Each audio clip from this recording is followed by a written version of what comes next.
வாங்க தோழர், வணக்கம்.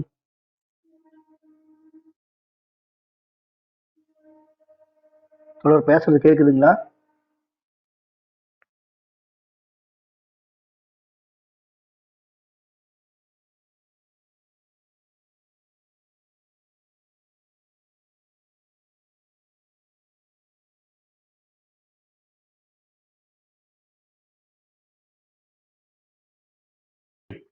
செங்கு தோழர் கேக்குதா நான் பேசுறது? சவுண்ட் கம்மியா இருக்கா? கேக்குது. ஓகே, ஒரு 5 நிமிஷம் வெயிட் பண்ணுவோம். யாராவது வரட்டுங்க, அப்படியே ஸ்டார்ட் பண்ணிடலாம்.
சரி, நம்ம அப்படியே வாசிக்க ஆரம்பிக்கலாங்களா?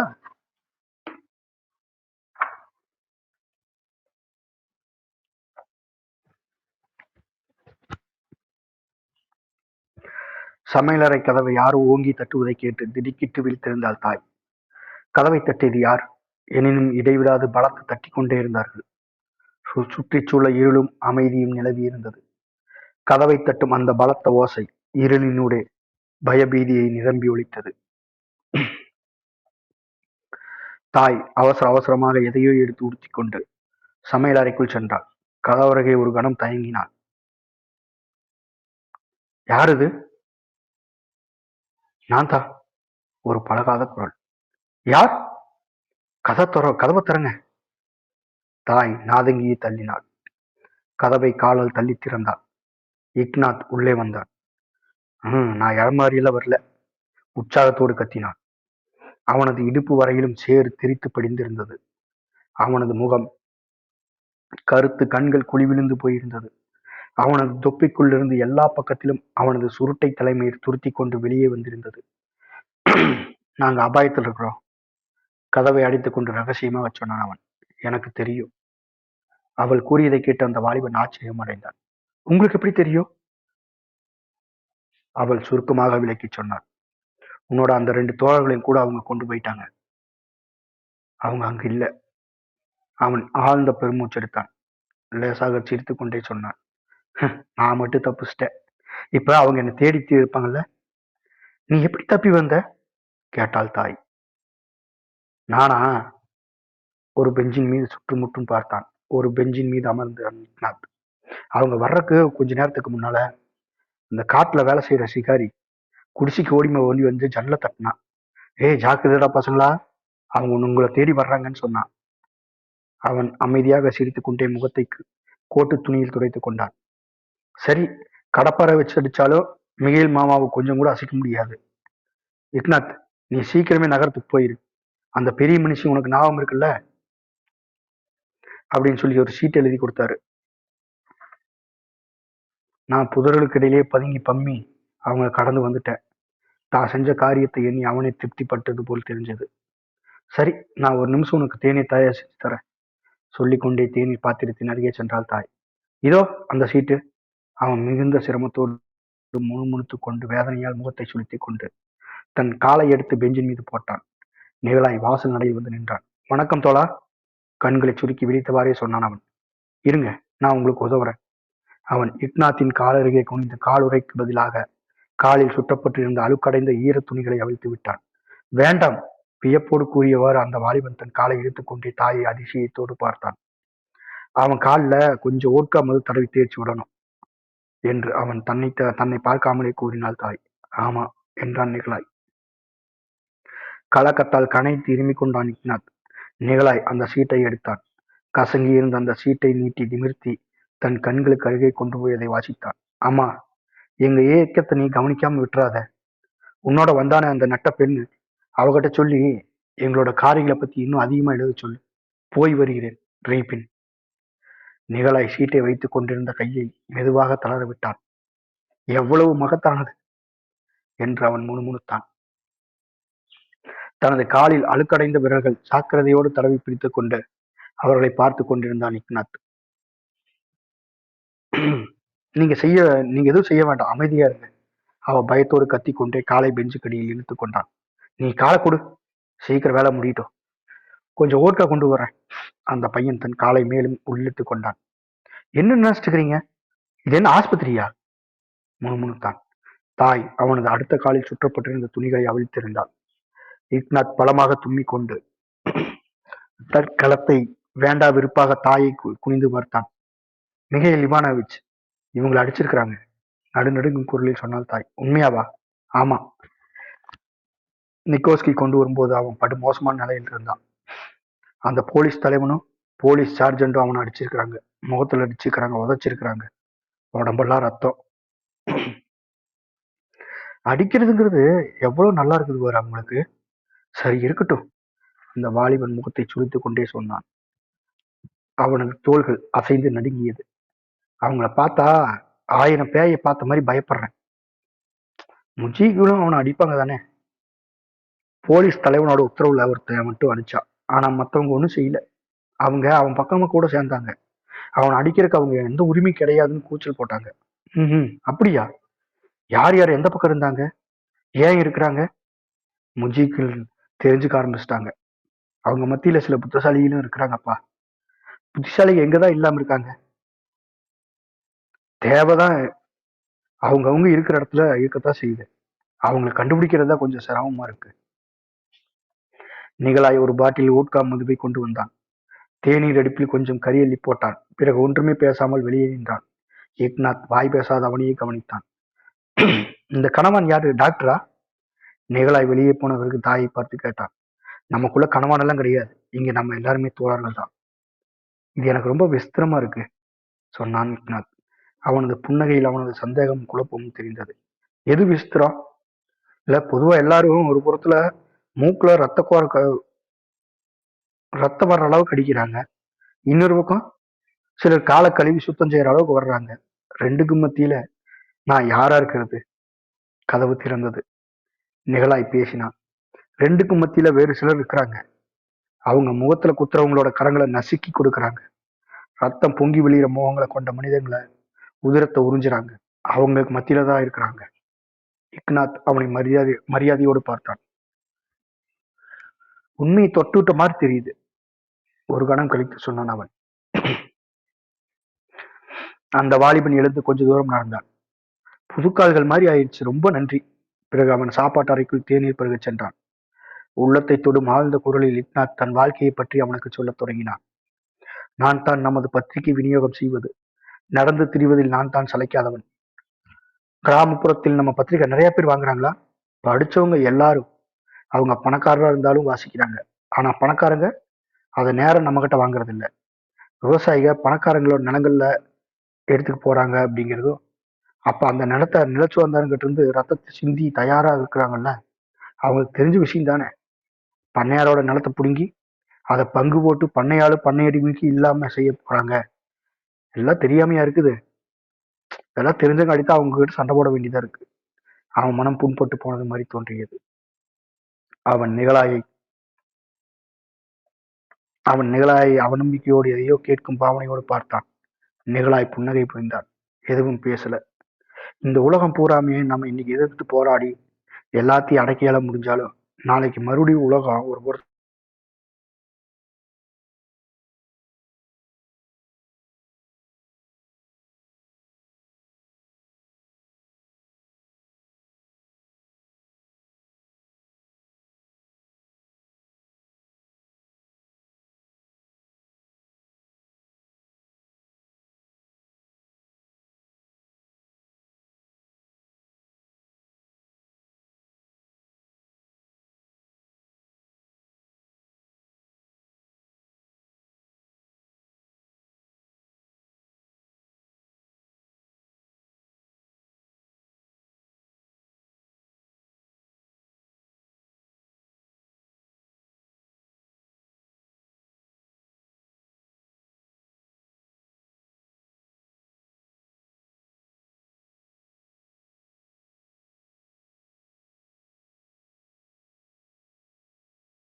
தோழர் கேக்குதுங்களா? அதுக்குள்ள போன் வந்துருச்சு.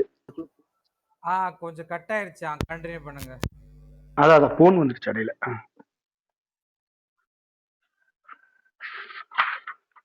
இந்த உலகம் பூராவே நம்ம எதிர்த்து போராடிட்டு எல்லாத்தையும் அடக்கியால முடிஞ்சாலுமே நாளைக்கு மறுபடியும் உலகம் ஒரு புறத்துல பணக்காரர், இன்னொரு புறத்துல ஏழை உற்பத்தி ஆகிட்டு தான் இருப்பாங்க. அப்புறம் எதுக்கு இந்த அர்த்தம் இல்லாத போராட்டம்? உங்களுக்கு ரொம்ப நன்றி, நீங்க எங்களை முட்டாளாக்க முடியாது. செல்வங்கிறது காஞ்சி போன மணலை போல, அது ஒரு இடத்துல இருக்காது, எல்லா திசையிலையும் வாரி அடிச்சு செதறும். வேண்டாம், எங்களுக்கு அது வேண்டவே வேண்டாம். அதை நினைச்சு நீ ஒன்னும் கோபமாகாதப்பா, சிரித்து கொண்டே சொன்னாள் தாய். எனக்கு இருக்கிற கவலையெல்லாம் ஒன்னே ஒண்ணுதான், இந்த ரீபினை கைது பண்ணதை துண்டு பிரசுரத்தில் எப்படியாவது சீக்கிரம் ஜனங்கிட்ட பரப்பணும். யோசித்தவாறே கேட்டான் நிகழாய். இக்னாத் உஷாராகி நிமிர்ந்தான். அப்படி ஒரு பிரஷர் இருக்குதா? ஆமா, அதை என்கிட்ட கொடுங்க, நான் கொண்டு போறேன். அவனை பார்க்காமலே தாய் அமைதியாக சிரித்தாள். ஆனா நீ களைச்சு போயிருக்கிறிய, நீ ரொம்பவும் பயந்தும் போயிருக்கப்பா. ஏக்நாத் தனது அகன்ற கையால் தனது சுருட்டு தலைமுடியை தடவி கொண்டு நேரடியாக சொன்னான். பயம் வேற, சேவை செய்யறது வேற. எதை நினைச்சு சிரிக்கிறீங்க? நீங்க ஒரு அற்புதமான ஆசாமி தான். அட என் குழந்தை செல்வமே, தன்னையே அறியாம கூறினாள் தாய். தன் மனதில் எழுந்த மகிழ்ச்சியை வெளிக்காட்டாதிருக்க முயன்றான். ஆமா, குழந்தை. அவன் வெக்கத்தோடு தனக்குள் முனகிக் கொண்டான். நீங்க ஒன்னும் அங்க திரும்பி போக வேண்டாம். கண்களை சுருக்கி அவனை அன்போடு பார்த்தவாறு கூறினான் நிகழாய். ஏன் கூடாது? நான் அங்க போறேன் சொன்னான் இக்னாத். பிரசுரங்களை வேற யாராவது கொண்டு போகட்டும், வேற ஆள் எடுத்துட்டு போகட்டும். சரி, அதிருப்தியோடு சொல்லிக் கொண்டான் இக்னாத். உங்களுக்கு ஒரு புது பாஸ்போர்ட் வாங்கி காட்டு வேலை செய்யறதுக்கு வேலை வாங்கி தரேன் நான். சரி, அப்படி வேலை பார்க்கும்போது முஜிக்கு விறகையோ வேற எதையோ திருடிட்டு போனா நான் என்ன செய்யறது? அவங்களை பிடிச்சு கட்டி வச்சு உதைக்கிறதா? அந்த வேலையெல்லாம் எனக்கு ஒத்து வராது. தாய் சிரித்தாள். நிகழாயும் சிரித்தாள். அவர்களது சிரிப்பு அந்த இளைஞனின் மனதை கொத்தியது, நிலை கொள்ளாமல் தவிக்க செய்தது. கவலைப்படாத, எந்த முஜிக்கும் கட்டி வைக்க வேண்டி வராது. தேர்தல் கூறினான் நிகழாய். என் வார்த்தையை நம்புப்பா. ரொம்ப சரி, அப்படின்னா சரிதான், மகிழ்ச்சி நிறைந்த புன்னகையோடு கூறினான் இக்னாத். ஆனா எனக்கு தொழிற்சாலையில ஏதாவது வேலை கிடைச்சா நல்லது. மத்தவங்க விட தொழிற்சாலை வேலைக்காரங்கள புத்திசாலிகளா இருக்கிற மாதிரி சொல்றாங்க. தாய் மேஜையை விட்டு ஜன்னலை நோக்கி நடந்தாள். வாழ்க்கை தான் எவ்வளவு விசித்திரமான இருக்குது என்று சிந்தித்தாள் அவள். ஒரு நாள்ல 5 தடவை அழுகுறோம், 5 தடவை சிரிக்கிறோம். சரி இக்னாத், நீ பேசி முடிச்சாச்சா? தூங்கு போ, கொஞ்ச நேரம் தூங்கு போ. எனக்கு தூக்கம் வரல. அதெல்லாம் சொல்லக்கூடாது, போ தூங்கு போ. நீங்க ரொம்ப கண்டிப்பானவரா? சரி, நான் போறேன். நீங்க கொடுத்த தேநீருக்கு ரொம்ப நன்றி, உங்க அன்புக்கும் தான். அவன் தாயின் படுக்கை மீது ஏறி படுத்தவாறு தன் தலையை சுருந்து கொண்டே முனகினான். இப்போ சாமான்கள் எல்லாம் தார் என்ன நாத்து எடுக்க போகுது. இதெல்லாம் ஒரு அர்த்தமும் இல்லை, எனக்கு தூக்கமும் வரல. அந்த 2 கட்ட ஜனங்க இவங்க எவ்வளவு சுழுவா அடிச்சிருக்கிறாங்க அந்த பிசாசுக. பேசிக்கொண்டே அவன் தூங்கி போனான். உரத்து குரட்டை விட ஆரம்பித்தான். அவனது வாய் பாதி திறந்தவாறு இருந்தது, புருவங்கள் ஏறி இருந்தது. அன்று மாலையில் இக்னாத் நிகழாய் பிரவின்சிகோவுக்கு எதிரில் ஒரு சின்ன நில அடியறையில் உட்கார்ந்து தனிந்த குரலில் பேசிக் கொண்டிருந்தார்கள். மத்திய ஜன்னலில் 4 தடவை தட்ட வேண்டும். 4 தடவையா? ஆர்வத்தோடு கேட்டான் நிகழாய். முதலில் 3, இது மாதிரி என கூறிக்கொண்டு அவன் மேஜை மீது தட்டி காண்பித்தான். 1, 2, 3. ஒரு வினாடி பொறுத்து அப்புறம் இன்னொரு முறை. புரிஞ்சுக்கிட்டேன். உடனே செம்பட்டு தலைனான ஒரு முஜிக்கு கதவை திறப்பான். திறந்து, நீ மருத்துவச்சிக்காக வந்திருக்கியா கேட்பான். ஆமா, முதலாளியை பொஞ்சாதிகிட்ட இருந்து வந்திருக்கேன் அப்படின்னு நீ சொல்லணும். அவ்வளவுதான், அவன் உன்னை புரிஞ்சுக்குவான்.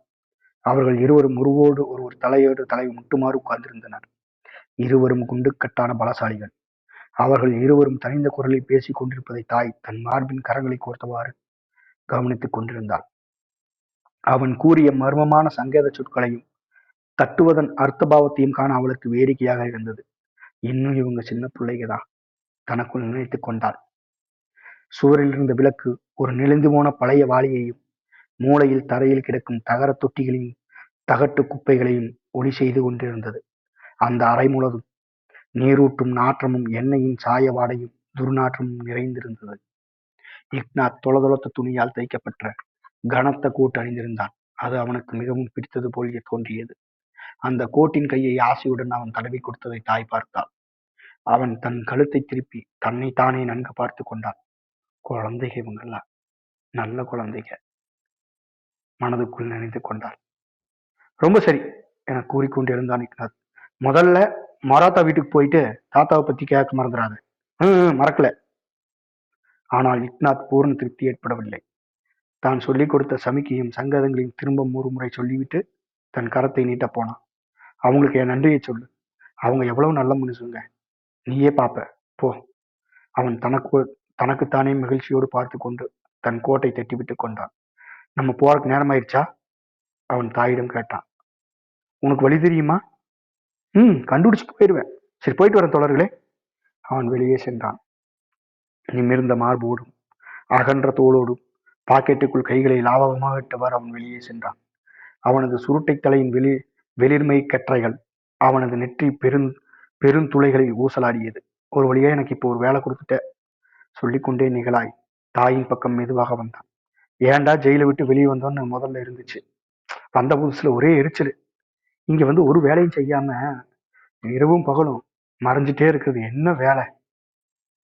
ஏதாவது கத்துட்டு இருப்பேன். பாவல் எங்களோட அறிவை எப்படியெல்லாம் வளர்த்தான் தெரியுமா? சரி, அவங்க தப்பி வர்றதுக்கு போட்ட திட்டம் என்னாச்சு? எனக்கு தெரியாதே. தன்னை மரியாதை இழந்த பெருமூச்சோடு சொன்னாள் தாய். நிகழாய் ஒரு கனத்த கரத்தை அவள் தோள் மீது போட்டு தன் முகத்தை அவள் பக்கம் கொண்டு போனான். நீ அவங்க கிட்ட சொல்லி பாரு. நீ சொன்னா அவங்க கேட்பாங்கல்ல. அதுல ஒன்றும் சிரமம் இல்லை. நீ போய் பாரு.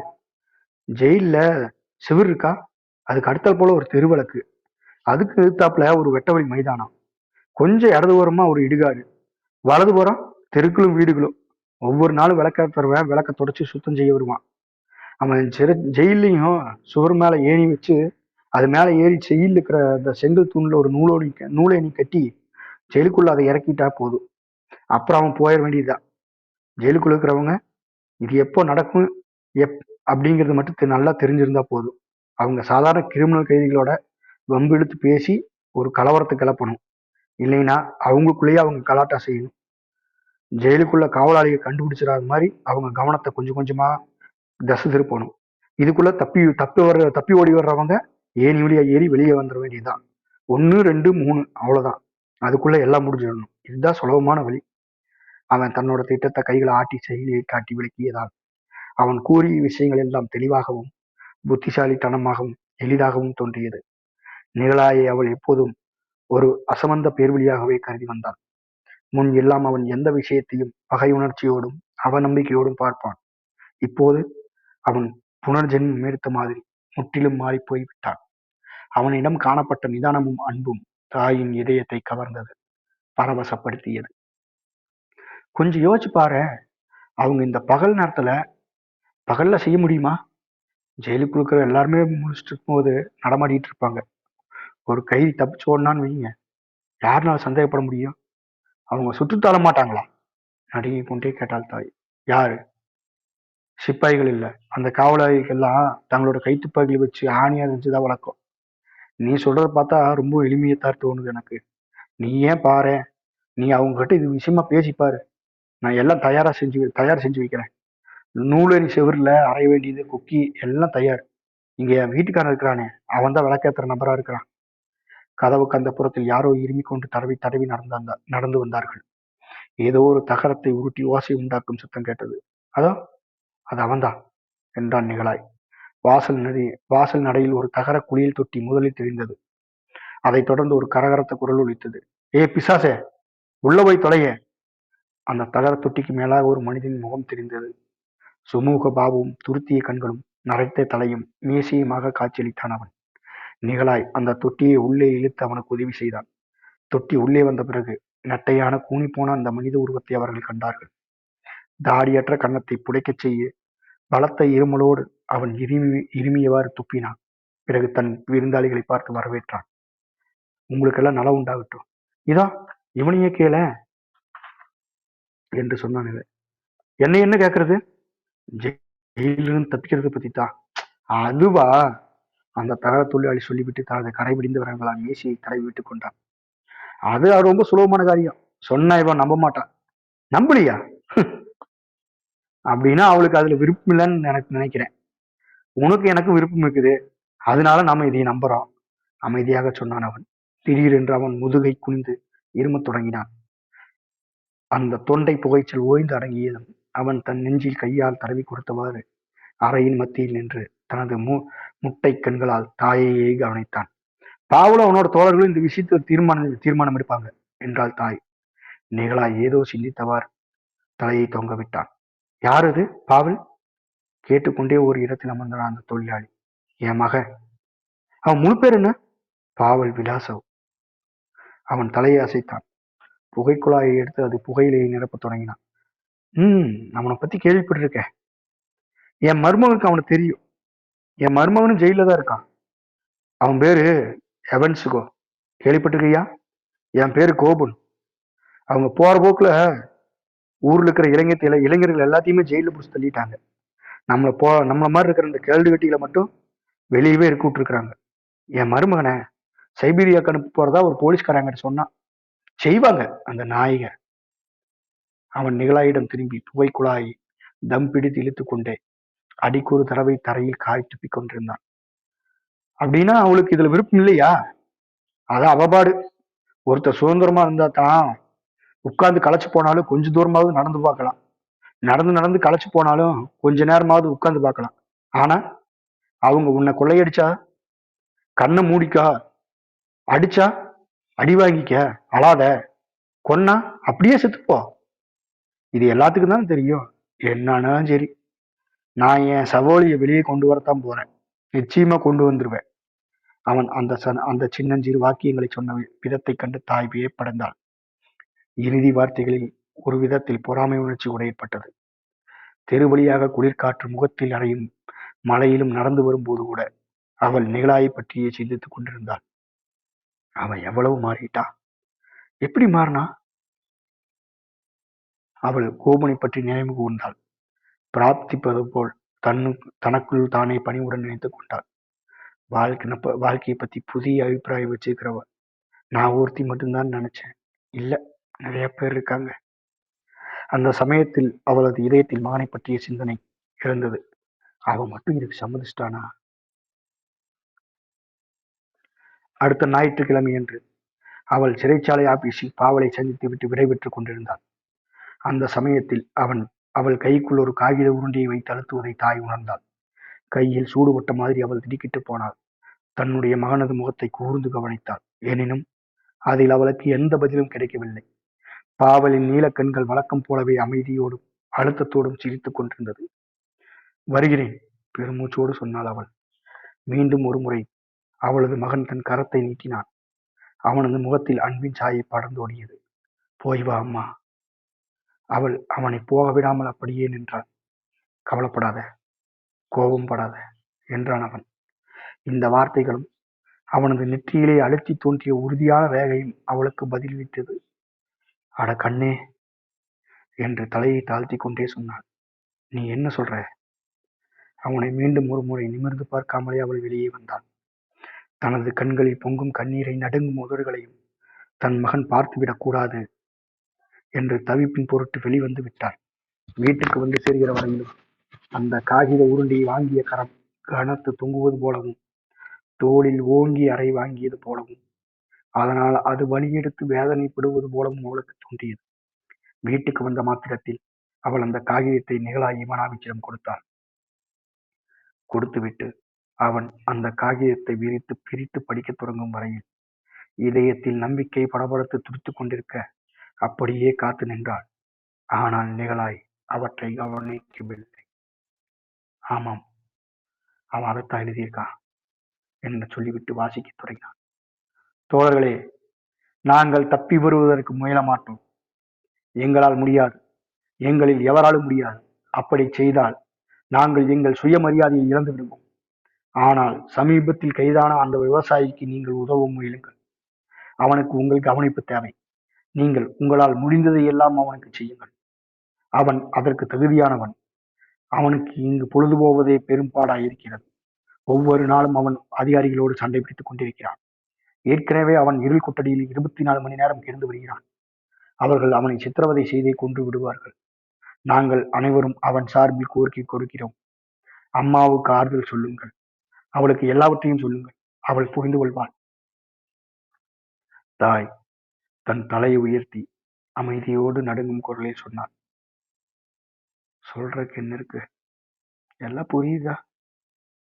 நிகழாய் வேறொரு பக்கம் திரும்பிக் கொண்டு மூக்கை பலமாக சிந்தினான். எனக்கு என்னமோ சளி பிடிச்ச மாதிரி இருக்குது. முணுமுணுத்தான். அவன் கைகளை உயர்த்தி தன் மூக்கு கண்ணாடியை சீர்படுத்திக் கொண்டே மேலும் கீழும் நடந்தான். உண்மைதான், எப்படினாலும் நமக்கு இனிமேல் நேரம் இல்லாம போயிடுச்சு. அது சரி, விசாரணையாவது நடக்கட்டும். முகத்தை சுளித்துக் கொண்டு இதயத்தில் படிந்த சோகத்தோடு சொன்னாள் அவள். இதோ இப்பத்தானே பீட்டர்ஸ்பர்க்ல ஒரு தோழர்கிட்ட இருந்து எனக்கு ஒரு கடிதம் வந்திருக்கு. எப்படியோ அவன் சைபீரியாக்கு தப்பி வந்துடலாம்ல? நிச்சயமா. விசாரணை சீக்கிரமே முடிஞ்சா சரி. ஆனா தீர்ப்பு, அவங்க எல்லோருமே நாடு கடத்துறதுன்னு தீர்ப்பு செஞ்சுட்டாங்க. அதை எழுதியாச்சு. இந்த ஏமாத்துக்காரங்க, இந்த நீதிமன்றங்க ஒரு ஆபாசமான கேலி கூத்தா மாறிட்டு இருக்கு. கொஞ்சம் யோசிச்சு பாருங்களேன். விசாரணை ஆரம்பிக்கிறதுக்கு முன்னாலேயே பீட்டர்ஸ்பர்க்ல தீர்ப்பு நிச்சயமாயிருச்சு. கவலைப்படாத நிகழாய், உறுதியோடு கூறினாள் தாய். நீங்க எனக்கு இதை விளக்க வேண்டாம். பாவல் சரியான காரியத்தை தான் செய்வான். எந்த காரணமும் இல்லாம அவன் தன்னையும் தன்னோட தோழர்களையும் கஷ்டத்துக்கு ஆளாக்க மாட்டான். அவன் என்ன நேசிக்கிறான். அவன் என்னை பத்தி எவ்வளவு கவலைப்படுறாங்கிறது நீங்களே தெரியும், உங்களுக்கே தெரியும். அவளுக்கு விளக்கி சொல்லுங்கன்னு சொல்றான் பாருங்க, ஆறுதல் சொல்லுங்கன்னு சொல்றான் பாருங்க. அவளோட இதயம் மூர்க்கமாக படபடுத்தது. உணர்ச்சி வேகத்தில் அவள் கண்கள் இருண்டு மயங்கியது. உங்க மகன் ஒரு அருமையான பேர் வழியம்மா, இயற்கைக்கு மீறிய உரத்த குரலில் சொன்னான் அவன். அவன் மேல எனக்கு ஒரு அபாரமான மதிப்பு இருக்கு. வீப்பனுக்கு உதவணும், நம்ம வேற ஏதாவது வழி கண்டுபிடிக்கணும் சொன்னாள் தாய். அவள் உடனடியாக ஏதாவது செய்ய விரும்பினாள். எங்காவது போக, களைத்து போய் கீழே சாய்கிற வரையிலும் நடந்தே போக விரும்பினான். நல்லது சொல்லிக்கொண்டே அறைக்குள் நடந்தான் நிகழாய். இப்ப சாசா நமக்கு வேணுமே, அவ வந்துருவா. நான் என்ன நான் என்னைக்கெல்லாம் பாவலை பார்த்துட்டு வரணும், அன்னைக்கெல்லாம் அவ வந்துருவா. நிகழாய் சோபாவில் தாய் கரையில் உட்கார்ந்தான். அவன் சிந்தனை வயப்பட்டவனாய் தலையை குனிந்து உதட்டை கடித்து தாடியை திருவி கொண்டிருந்தான். இந்த சமயத்துல என் அக்காவும் இல்லாம போயிட்டாங்க. அதுதான் கொஞ்சம் கஷ்டமா இருக்கு.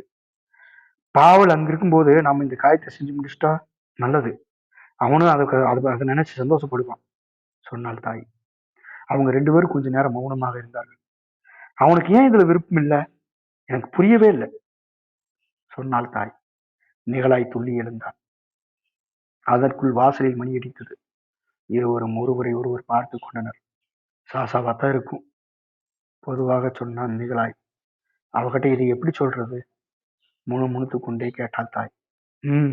ஆமா, அவளை நினைச்சாலும் வருத்தமா தான் இருக்கு. மீண்டும் மணி அடித்தது. ஆனால் இந்த தடவை உரத்தளிக்கவில்லை. வாசலில் நிற்கும் ஆசாமி உள்ளே வருவதற்கு துணியாதது மாதிரி தோன்றியது. நிகழாயும் தாயும் கதவு அருகே சென்றார்கள். சமையல் கட்டுக்குள் சென்றவுடன் நிகழாய் ஒருவருமாக நின்று கொண்டு சொன்னான். நீங்க மட்டும் போகிறது நல்லது. அவன் மறுத்துட்டானா? கதவை திறந்து விட்ட உடனே தாயிடம் தைரியமாக கேட்டாள் அந்த பெண். ஆமா, அவன் இப்படி செய்வான் எனக்கு தெரியும் வெறுமனே சொன்னாள் சாசா. எனினும் அவளது முகம் வெளுத்து விட்டது. அவள் தனது கோட்டு பித்தனை கழற்றினாள். மீண்டும் அதை மாட்டினாள். அந்த கோட்டை தன் தோளில் சிறிது நழுவி கிடக்குமாறு செய்ய முயன்றாள். மழையும் காத்தும் பொல்லாத பருவம். அவன் சௌக்கியமா இருக்கானா? சௌக்கியமா சந்தோஷமா இருக்கான் பொதுவாக சொல்லிவிட்டு தன் கையை பார்த்து கொண்டே நின்றாள் சாசா. நாம ரீப்பனை விடுவிக்கணும், அதுக்கு ஏதாவது ஏற்பாடு செய்யணும், அதை எழுதிக்கிறான் அந்த பெண்ணை ஏறிட்டு பார்க்காமல் கூறினாள் தாய். அப்படியா? நம்ம அதுக்காவது ஒரு திட்டத்தை உடனே தயாரிக்கணும். நானும் அப்படித்தான் நினைக்கிறேன் சொல்லிக்கொண்டு வாசல் நடைக்கு வந்தான் நிகழாய். வணக்கம் சாசா. அந்த யுவதி தன் கரத்தை நீட்டியவர் கேட்டாள். ஏன் கூடாது? இது ஒரு நல்ல திட்டம் தான். ஆனா இதை நிறைவேற்றி வைக்கிறது யாரு? நம்ம எல்லாம் ஒரே வேலையா இருக்குதே. நான் செய்யறேன் கூறிக்கொண்டு இருந்தாள் சாசா. எனக்கு அவகாசம் இருக்கு. ரொம்ப சரி. ஆனா மத்தவங்களை கேட்டு கலந்துக்கணும். நான் கேட்டுக்கிறேன், இப்பவே போறேன். மீண்டும் அவள் தனது மெல்லிய விரல்களால் தனது கோட்டு பித்தன்களை அவசரமாக மாட்ட முயன்றாள். முதல்ல கொஞ்ச நேரம் ஓய்வு எடுத்துட்டு போமா என்றாள் தாய். எனக்கெல்லாம் ஒன்றும் கலப்பில்லை அமைதியான புன்னகையோடு கூறினாள் அந்த பெண். வாய் பேசாது அவர்களோடு கை குலுக்கிவிட்டு அவள் மீண்டும் பழைய விரைப்போடு கடுமையோடு வெளிச்சென்றாள். தாயும் நிகழாயும் ஜன்னல் அருகே சென்றார்கள். வெளிமுற்றத்தை கடந்து வாசல் வழியாக அவள் சென்று மறைவதை இருவரும் கவனித்தார்கள். நிகழாய் லேசாக சீட்டி அடித்தவாறே மேஜைக்கு முன் அமர்ந்து எழுதத் தொடங்கினான். அவளுக்கு செய்யறதுக்கு மட்டும் ஏதாவது வேலை கொடுத்துட்டா போதும், உடனே அவன் மனசு மாறிடுவா. ஏதோ யோசித்தவாறு சொன்னாள் தாய். ஆமா என்றான் நிகழாய். பிறகு அவன் தாயின் பக்கமாக திரும்பி அன்பு ததும்பும் புன்னகையோடு சொன்னான். நீலவண்ணா, உங்களுக்கு அந்த அனுபவம் இல்லை போல் இருக்கு. நான் காதலிக்கிற மனுஷனுக்காக ஏங்கி தவிச்சுட்டு அது எப்படி இருக்குன்னு தெரியுமா? உங்களுக்கு தெரியாது. அப்படித்தான் நான் நினைக்கிறேன். ஃபு! கையை ஆட்டிக்கொண்டே சொன்னாள் தாய். எனக்கு தெரிஞ்ச ஒரே உணர்ச்சி எல்லாம் என்னை கல்யாணம் பண்ணி கொடுத்துருவாங்களோங்கிற பயம் ஒண்ணுதாயா. என்னைக்குமே நீங்க யாரையுமே விரும்பினது இல்லையா? எனக்கு நினைப்பு தெரிஞ்ச மாதிரி யாரையும் விரும்பினதா இல்லை. நான் விரும்பத்தான் செஞ்சேன், ஆனா ஞாபகம் தான் வரமாட்டேங்குது. அவள் அவனை பார்த்தாள். பிறகு எளிமையாக அமைதியாக சோக உணர்ச்சியோடு சொன்னாள். என் புருஷன் கொடுத்த அடியிலையும் உதையிலையும் என் கல்யாணத்துக்கு முன்னால என் வாழ்க்கையில் நிகழ்ந்த எல்லாமே என் நினப்பு விட்டு ஓடிடுச்சு ஐயா. நிகழாய் மேஜையின் பக்கம் திரும்பி உட்கார்ந்தான். தாய் அந்த அறையை விட்டு ஒரு கணம் வெளியே நின்றாள். அவள் திரும்பி வந்தபோது நிகழாய் அவளை அன்பு ததும்ப பார்த்தவாறு இனிய அருமையான நினைவுகளால் திளைத்தான். என்னை பொறுத்த வரைக்கும் சாசாவு மாதிரி எனக்கு ஒரு அனுபவம் இருக்கு. நான் ஒரு பொண்ணை காதலிச்சேன். அவ ஒரு அதிசயமான ஆசாமி. அவளை சந்திக்கும் போது எனக்கு ஒரு 20 வயசு இருக்கும். அன்னைக்குல இருந்து நான் அவளை காதலிக்க ஆரம்பிச்சேன். நான் அவளை அப்ப எப்படி நேசிச்சேனோ அதே மாதிரி இப்பவும் நேசிக்கிறேன். என் இதயபூர்வமா என்னன்னைக்கும் பெருந்தன்மையோட நான் காதலிக்கிறேன். தான் நின்ற இடத்திலிருந்து அவனது கண்களில் தோன்றும் இனிய தெளிந்த பிரகாசத்தை அவளால் காண முடிந்தது. அவன் தனது கைகளை நாற்காலிக்கு பின்னால் கோர்த்து தன் கைகளின் மீது தலையை சாய்த்திருந்தான். எங்கோ வெகு தொலைவில் ஏறிட்டு பார்த்தவாறு உட்கார்ந்திருந்தான். அவனது பலத்த மெலிந்த உடம்பு முழுவதும் சூரிய ஒளிக்காக ஏங்கி தவிக்கும் மலரைப் போல் ஏதோ ஒரு காட்சிக்காக காண தவித்துக் கொண்டிருந்தது. நீங்க ஏன் அவளை மணந்துக்கல கேட்டாள் தாய். அவளுக்கு கல்யாணமாயி 4 வருஷம் ஆயிடுச்சு. முதல்ல நீங்க ஏன் அவளை கல்யாணம் செய்யல, அதை சொல்லுங்க. அவன் ஒரு கணம் சிந்தித்தான். எப்படியோ அது நடக்காம போயிருச்சு. நான் வெளியில இருந்தேன், அவ ஜெயில இருந்தா. தேசாந்தத்துல இருக்கிறவ அவ வெளியில இருந்தா, நான் ஜெயில இருந்தேன். சாசாவோட நிலைமைப்பாண்டுதா இல்லையா முடிவா? அவங்க அவளை 10 வருஷ காலம் தேசாந்தர சிகிச்சை அடிச்சுட்டு ஜெய்பிரியாக்கு அனுப்பி வச்சுட்டாங்க. நானும் அவளோட போக விரும்பினேன். ஆனா நானும் அவ வேற ஒருவனை சந்திச்சா. அவன் நல்லவன், என்னோட தோழர்கள் ஒருத்தன் தான். அப்ப அவங்க 2 பேரும் அங்கிருந்து தப்பி ஓடி வெளிநாட்டுக்கு போய் இப்ப அங்க வசிச்சுட்டு இருக்கிறாங்க. நிகழாய் தன் மூக்கு கண்ணாடியை கழற்றி அதை துடைத்தான். வெளிச்சத்திற்கு நேராக தூக்கி பிடித்து பார்த்தான். மீண்டும் துடைத்தான். அவளை என் அப்பாவி தோழா, அன்போடு கூறிக்கொண்டு தலையை அசைத்தாள் தாய். அவனுக்காக அவள் வருந்தினாள். அதே சமயம் அவளை பற்றிய ஏதோ ஒன்று தாய்மையின் பரிவுணர்ச்சியோடு அவள் புன்னகை செய்ய வைத்தது. அவன் நிமிர்ந்து உட்கார்ந்து மீண்டும் பேனாவை எடுத்து தான் பேசும் வார்த்தைகளுக்கு தக்கபடி அதை அசைத்தாட்டி கொண்டே பேசினான். குடும்ப வாழ்க்கை புரட்சிகரமானது. சக்தியை குறைக்குது. எப்போதுமே குறைச்சிட்டு தான் இருக்கு. குழந்தைங்க, குடும்பம் பட்டினி கிடைக்காம காப்பாற்ற வேண்டிய நிர்பந்தம் போதாம ஒரு புரட்சிக்காரன் என்னன்னைக்குமே தன்னோட சக்தியை வளர்த்துட்டே போகணும். அப்பதான் அவனோட நடவடிக்கை விரிவு வரும். இன்னைக்கு இருக்கிற கால நிலைமைக்கு இது ரொம்பவும் அத்தியாவசியம். நம்ம தான் மற்ற எல்லாத்தையும் விட முன்னணியில போகணும். ஏன்னா பழைய உலகத்தை அழிச்சு ஒரு புதிய சமுதாயத்தை உருவாக்க நினைக்கிற நமக்கு அந்த உருவாக்குற பணியை சரித்திரம் நம்மளை தேர்ந்தெடுத்திருக்குது. நம்ம அதோட சேவகங்க.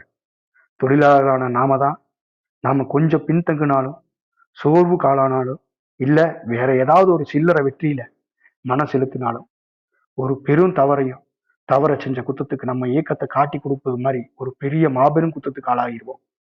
நம்ம கொள்கையை உடச்செறிஞ்சு நாசமாக்காம நம்ம வேற யாரோடையும் அணிவகுத்து செல்ல முடியாது. நம்ம லட்சியம் சின்னஞ்சிறு சில்லற வெற்றி இல்லை, ஆனா பரிபூர்ணமான மகோனதமான வெற்றி ஒண்ணு மட்டும்தான். நம்ம என்னைக்கும் அதை மறந்துடக்கூடாது. அவனது குரல் உறுதியோடு திணித்தது. முகம் வெளுத்தது. கண்கள் வழக்கம் போல் தனது அமைதியும் அடக்கம் நிறைந்த சக்தியோடு பிரகாசித்தது. மீண்டும் வெளியே மணி அடித்தது. லூத்மிலா வந்தாள். அவளது கண்கள் குளிரால் கன்றி போயிருந்தது. அந்த குளிருக்கு தாங்காத மெல்லிய கோட்டுக்குள்ளே அவளது உடம்பு நடுங்கிக் கொண்டிருந்தது. அடுத்த வாரம் விசாரணை நடக்கப் போகுது. கோபத்தோடு கூறிக்கொண்டே தனது கிழிந்து போன ரப்பர் பூட்ஸ்களை கலட்ட முயன்றாள் அவள். நிச்சயமா தெரியுமா? அடுத்த அறையிலிருந்து கத்தினான் நிகழாய். தாய் அவனிடம் ஓடிப்போய் அவளது இதயத்திலே ஏற்பட்ட குழப்பத்துக்கு காரணம் பயமா குதூகலமா என்பதை நிச்சயிக்க முடியவில்லை. ரூத் மிலா அவளோடு பேசினான். எனக்கு நிச்சயமா தெரியும். தீர்ப்பை முடிவு பண்ணிட்டாங்க. விஷயத்தை கோர்ட்ல யாரும் மறைச்சு பேச காணும். தனது ஆழ்ந்த குரலில் கிண்டல் போல் சொன்னார். இந்த மாதிரி விஷயத்தை எப்படித்தான் விளக்குறதுன்னு தெரியல. நம்ம எதிரிக அதிகாரிகளோ தாராள மனப்பான்மையோடு நடந்துக்கிறாங்க. அரசுக்கு பயப்படுறாங்களா? அவங்களோட சேவகங்க மனசை கலைக்கிறது, சீர்குலைக்கிறது, நம்மளோட சக்தியும் காலத்தையும் செலவழிக்கிறது. ரூத் மிலா சோபாவின் மீது உட்கார்ந்தாள். தனது மெல்லிய கன்னங்களை கைகளால் தேய்த்து வைத்துக் கொண்டாள். அவளது கண்களில் ஒரே கசப்புணர்ச்சி பிரதிபலித்தது. அவளது குரலில் வர வர கோபம் கனன்று சிறந்தது. ரூத் மிலா, வீணா ஏன் உயிரை விடுறீங்க என கூறி அவளை சமாதானப்படுத்த முயன்றான் நிகழாய். நீங்க சொல்றத அவங்க ஒன்றும் கேட்க போறதில்லை. உங்களுக்கு தெரியாதா? தாய் அவளது வார்த்தைகளை கவனத்தோடு காதில் வாங்கி கொண்டாள். என்றாலும் அவளுக்கு அவற்றில் எதுவுமே புரியவில்லை. ஏனென்றால் அவள் மனதில் சுற்றி சுற்றி மாறி இருந்த ஒரே சிந்தனை இதுதான். விசாரணை அடுத்த வாரம். ஏதோ ஒரு இனம் தெரியாத மனிதத்துவம் இல்லாத சக்தி நெருங்கி வருவதாக திடீரென அவள் மனதில் தட்டுப்பட்டது.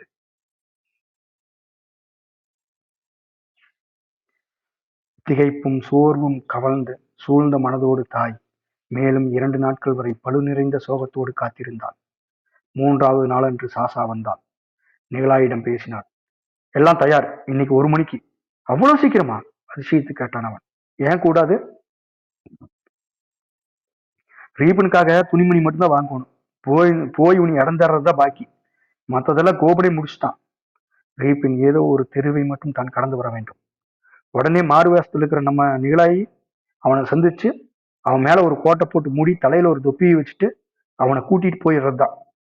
சகல துணிமணியோட காத்திருப்பான். அவன் வந்ததும் அழைச்சிட்டு போக வேண்டியதுதான். பரவாயில்ல சரி, ஆனா கோபுங்கிறது யாரு கேட்டான் நிகழாய். உங்களுக்கு அவனை தெரியும். அவனோட அறையில தான் நீங்க எந்த தொழிலாளியா வகுப்பு நடத்துனீங்க. நான் உங்களுக்கு அவன் ஒரு தினுசான ஆசாமியாச்சே. அவன் ஒரு ஓய்வூதியம் வாங்குற சிப்பாய், தகர தொழிலாளி.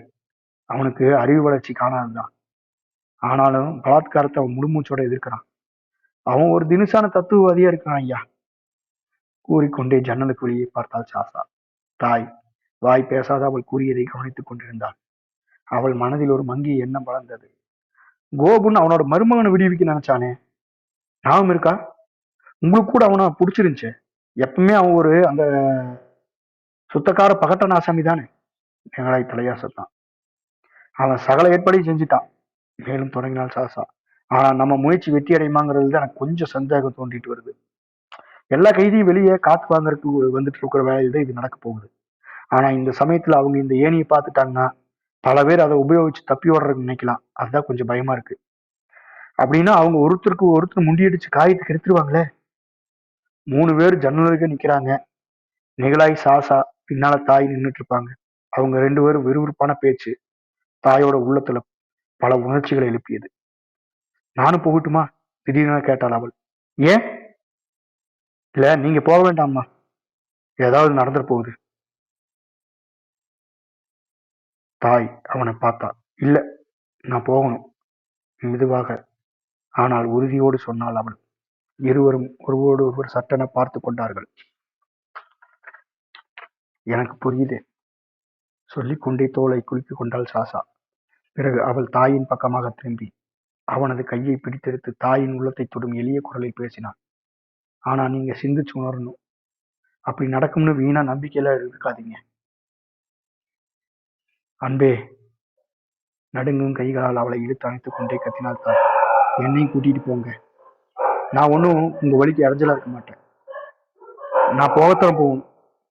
தப்பி போறது நடக்காத காரியம்னு என்னால் நம்ப முடியல. இப்போ எங்களோட வர்றா. நிகழாய் பார்த்து சொன்னாள் அந்த பெண். சரி, அது ஊம்பாடப்பா. தலையை தொங்க விட்டவாறு பதில் சொன்னான் நிகழாய். ஆனா நம்ம 2 பேரும் சேர்ந்து போகக்கூடாது. நீங்க அந்த வெட்டு வழியில மைதானத்துக்கு அந்த சைடு தான் நின்னுக்கணும். அங்கிருந்து ஜெயில் சோறையே பார்த்துட்டு இருக்கணும். ஆனா யாராவது உங்களை பிடிச்சி ஏதாவது கேட்டாங்க அங்க வந்ததுக்கு என்ன காரணம் சொல்லுவீங்க? ஏதாவது சொல்லி சமாளிச்சுக்கிறேன். மறந்துடாதீங்க, ஜெயில இருந்து காவலாளி உங்களுக்கு நல்லா தெரியும். எச்சரித்தாள் சாசா. அவங்க உங்களை அங்க அங்க பாத்துட்டாங்க, அவங்க என்ன பார்க்க மாட்டாங்கம்மா. தாய் தனது உள்ளத்தில் இருந்த ஒரு நம்பிக்கையால் புத்துயிர் பெற்று பார்த்தாள். இந்த நம்பிக்கை சுடர் அவளது இதயத்தில் கொஞ்சம் கொஞ்சமாக கனந்து விரிந்து இப்போது திடீரென ஒரு ஜுரவேகத்தோடு பிரகாசமாக விம்மி எழுந்து இருந்தது. ஒருவேளை அவனும் கூட. 1 மணி நேரம் கழித்து தாய் சிறைச்சாலைக்கு பின்புறம் உள்ள வெட்ட வெளிக்கு இருந்தாள். ஊசி காற்று சுல்லென வீசியது. அந்த காற்று அவளது உடைகளை பிளந்து புகுந்து வீசியது. உறைந்து போன தரையில் மோதி அரைந்தது. அவள் சென்று கொண்டிருந்த தோட்டத்தை சுற்றியுள்ள முள்வெளியை அசைந்து ஆட்டியது. அதன் பின்னர் உருண்டோடி சென்ற சிறைச்சாலை சுவர் மீது முழு வேகத்தோடும் முட்டி மோதியது. சிறைச்சாலைக்குள்ளே எழும் மனித குரல்களை அந்த காற்று வாரி எடுத்து வானவெளியில் நிலவின் தொலைமுகட்டை அவ்வப்போது ஒரு கணம் காட்டி காட்டி பறந்து ஓடும் மேக மண்டலத்தை சுழற்றி விட்டெறிந்தது. தாய்க்கு பின்னால் அந்த தோட்டம், முன்புறத்தில் இடுகாடு. அவள் நின்ற இடத்திலிருந்து வலதுபுறமாக சுமார் 70 அடி தூரத்தில் சிறைச்சாலை. இடுகாட்டுக்கு அருகே ஒரு சிப்பாய் ஒரு குதிரையை நடத்தி கூட்டிக் கொண்டு போனான். அவனுக்கு அருகே இன்னொரு சிப்பாய் தரையை காலால் மிதித்துக் கொண்டு சத்தமிட்டுக் கொண்டும் சிரித்துக் கொண்டும் சீட்டி அடித்துக் கொண்டும் நின்றான். சிறைச்சாலையின் அருகே ஆள் நடமாட்டமே இல்லை. அவர்களை கடந்து இடுகாட்டை வளைந்து சூழ்ந்த வெளிப்புறமாக தாய் மெதுவாக நடந்து சென்றாள். போகும்போது முன்னும் பின்னும் ஜாக்கிரதையாக பார்த்து கொண்டே சென்றாள். திடீரென அவளது கால்கள் பலமிழந்தது. தரையோடு தரையாய் உறைந்து போன மாதிரி கனத்து விரைத்தது. ஒரு மூலையிலிருந்து விளக்கேற்றுபவர்கள் வருவது போலவோ தன் தோள் மீது ஒரு ஏணியை சுமந்து கொண்டே அவசரமாக குனிந்து நடந்து வந்தான் ஒருவன். பயத்தினால் கண்கள் படபடக்க தாய் அந்த சிப்பாயை பார்த்தாள். அவர்கள் ஓரிடத்தில் நின்று கொண்டிருந்தார்கள். குதிரை அவர்களை சுற்றி ஓடிக்கொண்டிருந்தது. ஏணியோடு வந்து கொண்டிருந்த அந்த மனிதன் அவளை பார்த்தான். அவன் அதற்குள் ஏணியை சுவரின் மீது சாய்த்து அதன் மீது நிதானமாக ஏறிக்கொண்டிருந்தான். அவன் சிறைச்சாலை முகைப்பை பார்த்து கையை ஆட்டிவிட்டு விறுவிறுவென கீழே இறங்கி சிறைச்சாலையின் மூலையை கடந்து சென்று மறைந்து போனான். தாயின் உள்ளம் படபடத்து துடித்தது. ஒவ்வொரு வினாடியும் நிலையாய் நிற்பது போல் தோன்றியது. சிறைச்சாலையின் சுவர் கரைபடிந்தது. ஆங்காங்கே காரை விழுந்து உள்ளுக்குள் உள்ள செங்கலை வெளிக்காட்டிக் கொண்டிருந்தது. அதன் நிறம் மாறிப்போன கருத்த பின்னணியில் அந்த ஏணி அவ்வளவாக கண்ணுக்கு தெரியவில்லை. திடீரென்று ஒரு கரிய தலை சிறைச்சாலை சுவருக்கு மேலே தெரிந்தது. அப்புறம் அந்த உருவம் சுவரின் மீது தத்தி தவழ்ந்து மறுபுறம் இறங்கத் தொடங்கியது. அடுத்தாற்போல் ஒரு கோணல் மாணலான தொப்பி தலையை நீட்டியது. ஒரு கரிய கோணல் பூமியிலே உருண்டு விழுந்தது. மறுகணம் அது எழுந்து நின்று மூளையை நோக்கி ஓடி வந்தது. மிகையில் நிமிர்ந்து நின்று சுற்றும் முற்றும் பார்த்தான். தலையை ஆட்டிக்கொண்டு ஓடு ஓடு, காலை தரையில் உதைத்துக் கொண்டே மெதுவாக கத்தினாள் தாய். அவளது காதுகள் விண்ணென இறைத்தது. பலத்த கூச்சல்கள் அவள் கேட்டாள். சுவரின் மீது 3வது தலையும் தோன்றியது. தாய் தனது நெஞ்சை அழைத்து பிடித்துக் கொண்டு, தாடி இல்லாத ஒரு இளைஞன், வெளிர் முடித்தலை ஒரு குலுங்கு குலுங்கியவாறு மேலிருந்தது. ஆனால் மறுகணமே அது மீண்டும் உள்வாங்கிக் கொண்டது. கூச்சல்கள் உரத்து முத்தேகத்தோடு மூங்கி ஒலித்தது. விசில்கள், கீச்சு சப்தங்கள் காற்று ஆகாயத்தில் பரப்பி ஒலிக்கச் செய்தது. மிகையில் சுவரை ஒட்டி நடந்தான். அவன் அதனை கடந்து சிறைச்சாலைக்கும் ஊரின் வீடுகளுக்கும் இடையுள்ள வெட்டவெளி மைதானத்தை கடந்து சென்றான். அவன் மிகவும் மெதுவாகவும் தலையை அதிகமாக நிமிர்ந்தும் நடப்பதாக அவளுக்கு தோன்றியது. அவனது முகத்தை அந்த சமயத்தில் ஒரு முறை பார்க்க நேர்ந்தவர்கள் அதை என்றென்றும் மறக்க மாட்டார்கள். அப்படி இருந்தது அவனது முகத்தோற்றம். சீக்கிரம் சீக்கிரம், முணுமுணுத்தாள் தாய். சிறைச்சாலை சுவருக்கு அப்பால் ஏதோ மோதி எறையும் சத்தம் கேட்டது. அதைத் தொடர்ந்து கண்ணாடி சில்லுகள் நோங்கி விழும் சத்தம் அவள் கேட்டாள். அந்த சிப்பாய்களில் ஒருவன் தனது காலை பூமியில் அழுத்தி ஊன்றியவாறு குதிரையின் கயிற்றை பிடித்து இழுத்துக் கொண்டிருந்தான். அடுத்தவன் தன் முஷ்டியை வாயருகே கொண்டு போய் சிறைச்சாலையை நோக்கி சத்தமிட்டான். அவன் சத்தமிட்டு முடித்த பிறகு அதற்கு பதில் எதிர்பார்த்து காதை திருப்பி சாய்த்து கேட்டான். தாய் மிகுந்த சிரமத்தோடு நாலா திசைகளிலும் தலையை திருப்பி பார்த்தவாறு நின்றாள். அவளது கண்கள் எல்லாவற்றையும் பார்த்தது. ஆனால் எதையும் நம்ப மறுத்தது. எந்த ஒரு காரியம் மிகவும் சிக்கலான அபாயம் தரக்கூடியது என்ற எண்ணத்தை அவள் மனதில் ஏற்படுத்தி இருந்ததோ அதே காரியம் மிகவும் சுழுவாக, எளிதாக, சீக்கிரமே நடந்து முடித்துவிட்டது. துரித சக்தி தாயை ஆட்கொண்டது. அவளது புலன்கள் மரத்துப் போகச் செய்தது. விபின் ஏற்கனவே மறைந்து சென்று விட்டான். ஒரு நெட்டையான மனிதன் நீண்ட கோட்டை அணிந்து கொண்டு தெருவழியாக நடந்து சென்றான். அவனுக்கு முன்னால் ஒரு இளம் யுவதி ஓடிக்கொண்டிருந்தாள். 3 சிறைக்காவலாளிகள் சிறைச்சாலை மூலையிலிருந்து தாவி ஓடி வந்தார்கள். 3 பேரும் தங்கள் வலது கைகளை நீட்டியவாறு ஒருவர் அருகில் ஒருவராக ஓடி வந்தார்கள். அந்த சிப்பாய்களில் ஒருவன் அவர்களை சந்திப்பதற்காக ஓடினான். அடுத்தவன் குதிரையை சுற்றி சுற்றி ஓடியவாறு அதன் முதுகில் ஏறுவதற்கு முயன்று கொண்டிருந்தான். ஆனால் அந்த குதிரையோ முரட்டுத்தனமாக மேல் நோக்கி தாவி குதித்தது. அந்த குதிரை தாவி குதிக்கும் போது எல்லாமே தாவி குதிப்பது மாதிரி இருந்தது. விசில் சப்தங்கள் இடைவிடாத அழுத்தமாக ஒலித்தது. அவற்றின் கீச்சு குரல்கள் தாயின் உள்ளத்திலே அபாய உணர்ச்சியை கிளறிவிட்டது. அவள் நடுங்கினாள். இடுகாட்டின் வேலிப்புறமாக அந்த காவலாளிகள் மீது ஒரு கண் வைத்தவாறு நடந்தாள். ஆனால் அந்த காவலாளிகளும் சிப்பாய்களும் சிறைச்சாலையின் வேறொரு மூலையை கடந்து மறைந்து சென்றார்கள். கொஞ்சம் நேரத்தில் பட்டன் போடாத கோட்டோடு ஒரு மனிதன் அவர்களை கடந்து சென்றான். அவன் தான் சிறைச்சாலையின் உபதலைவன் என அடையாளம் கண்டு கொண்டான். எங்கிருந்தோ போலீஸ்காரர்களும் பரபரக்கும் ஜனக்கூட்டமும் கூடி வந்தார்கள். குதூகலத்தோடு சுற்றியாடுவது போல் காற்று சுழன்று வீசியது. காற்று வாக்கில் தாயின் காதுகளில் உடைந்து கலகலக்கும் கூச்சல்களும் விசில் சப்தங்களும் ஒலித்தது. இந்த குழப்பத்தைக் கண்டு தாய் குதூகலம் அடைந்தாள். தனது நடையை எட்டி போட்டு நடந்தவாறே சிந்தித்தாள். அவனும் கூட இப்படி சுலபமா தப்பிச்சிருக்கலாம். திடீரென்று மூலையிலிருந்து 2 போலீஸ்காரர்கள் ஓடி வந்தார்கள். நில்லு! அவளை நோக்கி ஒருவன் மூச்சு வாங்கியவாறு கத்தினான். தாடிக்கார மனுஷன் யாராவது இங்க பாத்தியா? அவள் தோட்டம் இருக்கும் திசையை சுட்டி காட்டினாள். அவன் அந்த பக்கமாத்தான் ஓடினான், அமைதியாக சொன்னாள் அவள். ஏன்? இகோர், விசில் ஊது! தாய் வீட்டை நோக்கி நடந்தாள். அவள் எதற்காகவோ வருத்தப்பட்டாள். அவளது மனதில் கசப்பும் வருத்தமும் கலந்த உணர்ச்சி தென்பட்டது. வெட்ட வெளியை கடந்து தெருவுக்குள் வந்தபோது அவளை கடந்து ஒரு வண்டி சென்றது. அந்த வண்டிக்குள் அவள் பார்த்தாள். அதற்குள் வெளிர் மீசையும் வெளுத்து சோர்ந்த முகமும் கொண்ட ஒரு இளைஞனை கண்டாள். அவனும் அவளை பார்த்து விட்டான். அவன் பக்கவாட்டில் சாய்ந்து உட்கார்ந்திருந்தான். எனவே அவனது இடது தோலை விட வலது தோல் உயர்ந்து காணப்பட்டது. நிகழாய் அவளை குதூகலத்தோடு வரவேற்றான். சரி, என்ன நடந்துச்சு? எல்லாம் சரியா நடந்துச்சு தானே? அவள் தப்பி வந்ததை பற்றி விரிவாக சொல்லத் தொடங்கினாள். என்றாலும் அவள் வேறு யாரோ சொன்ன விஷயத்தை திருப்பிச் சொல்வது மாதிரி சொன்னாள். தான் கண்ணால் கண்டதையே அவள் நம்ப மறுத்து சந்தேகிப்பதைப் போல் இருந்தது. அதிர்ஷ்டம் நம்ம பக்கம் இருக்குதம்மா, சொல்லிக் கொண்டே கைகளை தேய்த்துக் கொண்டான் நிகழாய். உங்களுக்கு ஏதாவது நடந்துருமோன்னு நினைச்சு நான் கொஞ்சம் பயந்துட்டேன். சைத்தானுக்கு தான் தெரியும். நீலவண்ணா, நான் சொல்றதை கேளுங்க. விசாரணை நினைச்சு பயந்துட்டு இருக்காதீங்க. எவ்வளவு சீக்கிரம் முடியுதோ அவ்வளவு சீக்கிரம் விசாரணை முடிஞ்சிடும். பாவல் சுதந்திரமா இருப்பான். நாடு கடத்துறதுக்காக கொண்டு போகும் போதே அவன் தப்பிச்சிடறதுதான் நம்ம ஏற்பாடு. விசாரணை எவ்வளவு சீக்கிரம் நடக்குங்கிறது தான் நம்ம பார்க்க வேண்டியதா இருக்கு. அவன் கோர்ட் நடவடிக்கைகளை விவரமாக சொன்னான். அவளை அவ்வளவாக தேற்றினாலும் கூட தான் எதையோ கண்டு தனக்குள் அஞ்சி கொண்டிருப்பதாக அவனது பேச்சிலிருந்து உணர்ந்து கொண்டாள் தாய். கோர்ட்ல நான் ஏதாவது தப்பு தண்டாவா பேசிடணும் என்னமோ, இல்ல நீதிபதி கிட்ட ஏதாவது கேட்டுருனோ பயப்படுறீங்களா? திடீர்னு கேட்டாள் அவள். அவன் துள்ளி எழுந்து கைகளை எரிச்சலோடு ஆட்டிக்கொண்டான். இல்லவே இல்லை, நான் பயந்துட்டேன், அதுதான் உண்மை. ஆனா நான் எதை கண்டு பயப்படுறேன் அதுதான் எனக்கு தெரிய மாட்டேங்குது. அவள் பேசுவதை நிறுத்தினாள். அவளது கண்கள் அறையை சுற்றி வட்டமிட்டது. சமயங்கள்ல அவங்க பாஷாவை முரட்டுத்தனமா பேச தொடங்கிடுவாங்களோன்னு பயமா இருக்கு. முஜிக்கு உன்னதான், முஜிக்கு பிறந்தவனே, உனக்கு என்னடா துருபுத்தி? இது மாதிரி ஏதாவது கேட்டுருவாங்களோன்னு பயமா இருக்கு. பாவல் கொஞ்சம் கர்வம் பிடிச்சவன், அப்படித்தான் பதிலும் சொல்லுவான். இல்ல அந்திரியாயி, அவன் கொஞ்சம் கிண்டலான பேர் வழி, ஏதாவது கிண்டலா சொல்லி அவங்கள சூடாக்கிடுவானோன்னு பயமா இருக்கு.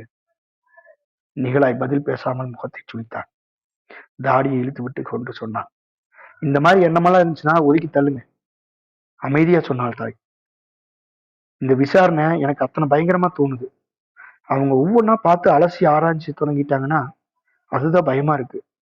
எனக்கு தண்டனை பயங்கரமா தோணல, விசாரணை பண்றதுதான் பயங்கரமா தோணுது. அது எப்படி சொல்றதுன்னு தெரியல எனக்கு. தாய் தான் சொல்வதை நிகழாய் புரிந்து கொள்ளவில்லை என்பதை உணர்ந்தாள். அந்த உணர்ச்சியால் தனது எண்ணங்கள் வெளிப்பட்டு செல்வது கூட அவளுக்கு சிரமமாக இருந்தது. அவளது பயம் ஒரு துர்நாற்றம் போல் அவளது தொண்டையை கமறி இருந்தது. அவளை திணறச் செய்தது. விசாரணை தினத்தன்று அவளது இதயத்தை அழுத்தி பிடித்துக் கொண்டிருக்கும் அந்த மாபெரும் மனபாரத்தை சுமந்து கொண்டு தாய் நீதிமன்றத்துக்கு சென்றாள். தெருவெல்லாம் சுற்று வட்டார தொழிலாளர்கள் குடியிருப்பிலிருந்து வந்த அவர்களுக்கு அறிமுகமான பல தொழிலாளர்கள் அவளை வரவேற்றார்கள். அவள் வாய் திறந்து எதுவும் பேசாமல் அவர்களுக்கு தலை வணங்கிக் கொண்டே அந்த ஜனக்கூட்டத்தை கடந்து சென்றாள். நீதிமன்றத்திற்கும் அதற்கு வெளியே உள்ள நடைவாசல்களிலும் விசாரணை கைதிகளின் உறவினர்கள் கூடி குழுமி தனிந்த குரலில் ஏதேதோ பேசிக் கொண்டிருந்தார்கள். அவர்கள் பேசிக்கொள்ளும் பேச்சு தாய்க்கு அமிதமாகப்பட்டது. அவளுக்கு அது புரியவில்லை. எல்லோரும் ஒரே மாதிரியான சோகத்துக்கு ஆளாகி நின்றார்கள். தாயும் இதை அறிந்தாள். அதனால் அவளுக்கு மனபாரம் தான் அதிகமாயிடுச்சு. என் பக்கத்துல வந்து உட்காரு, ஒரு பெஞ்சில் ஒதுங்கி இடம் கொடுத்து கூறினான் சிசேல். அவள் பணிவோடு உட்கார்ந்து தன் உடம்பை சரியாக இழுத்து விட்டு கொண்டு சுற்றும் முற்றும் பார்த்தாள். அவளது கண் முன்னால் பச்சை சிவப்பு புள்ளிகளும் கோடுகளும் மஞ்சள் நாடாக்களும் நடனமிட்டது. எங்க நிற்காரி, உங்க மகன் தான் இதுல இழுத்து விட்டுட்டான். அவளுக்கு அடுத்தால் போல இருந்த ஒரு பெண் முணங்கினாள். வாயை மூடு நாதல்யா, கோபத்தோடு சொன்னான் சிசேல். தாய் அந்த பெண்ணை பார்த்தாள். அவள் தான் சாமுவேலின் தாய். அவளை அடுத்து அவள் கணவன் உட்கார்ந்திருந்தான். சுமூகமான தோற்றம், மெலிந்த முகம், வளர்ந்து பெருகிய சிவந்த தாடியும் வழுக்கை தலையுமாக காட்சியளித்தான். அவன் தன் கண்களை நெறித்து ஏறிட்டு பார்த்தான். உள்ளுக்குள் பட்டு கொண்டிருந்த சிரமத்தால் அவளது தாடி நடுநடுங்கிக் கொண்டிருந்தது.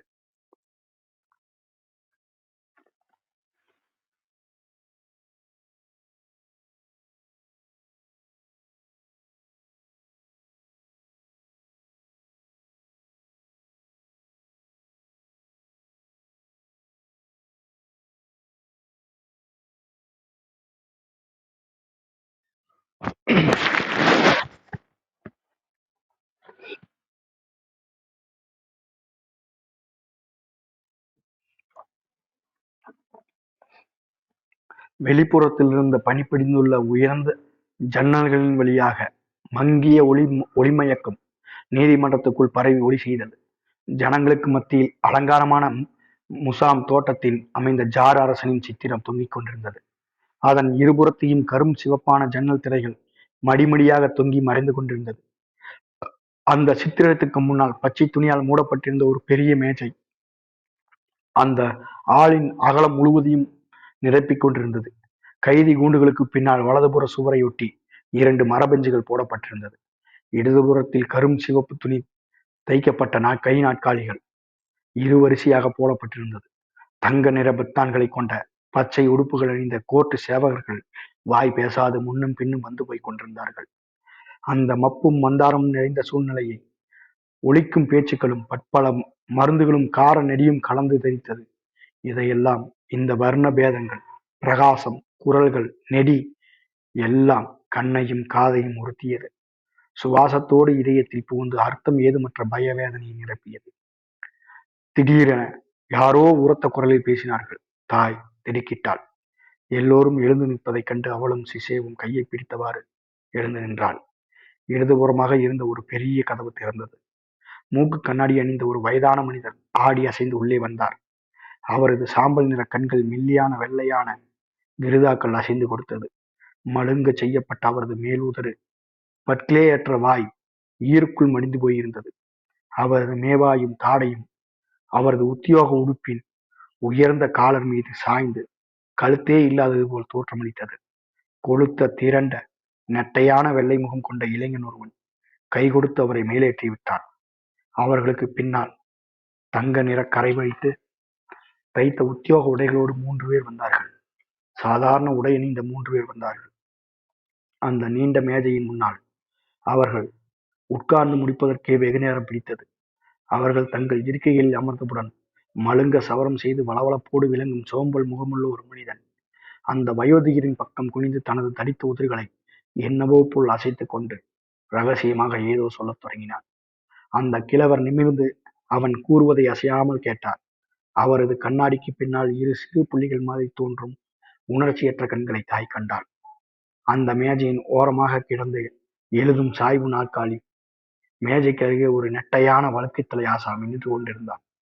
அவன் தொண்டையை கனத்து சீர்படுத்திக் கொண்டு தஸ்தவேஜுகளை புரட்டிக் கொண்டிருந்தான். அந்த கிழவர் முன்புறமாக குனிந்து பேசத் தொடங்கினார். எடுத்த எடுப்பில் அவரது பேச்சு தெளிவாக ஒலித்தது. அப்புறம் அந்த பேச்சு அவரது மெல்லிய உதடுக்குள்ளே மடிந்து உள்வாங்கிக் கொண்டது. விசாரணையை தொடங்குறேன். அவங்க கொண்டு வாங்க. பார் என தாயை முழங்கையால் இடித்து நிமிர்ந்து நின்றவாறு மெதுவாக சொன்னான் சிசேர். கைதி கூண்டுக்கு பின்புறம் உள்ள கதவு திறந்தது. பளபளக்கும் வாளை தோளில் சாத்தியவாறு ஒரு சிப்பாய் வந்தான்.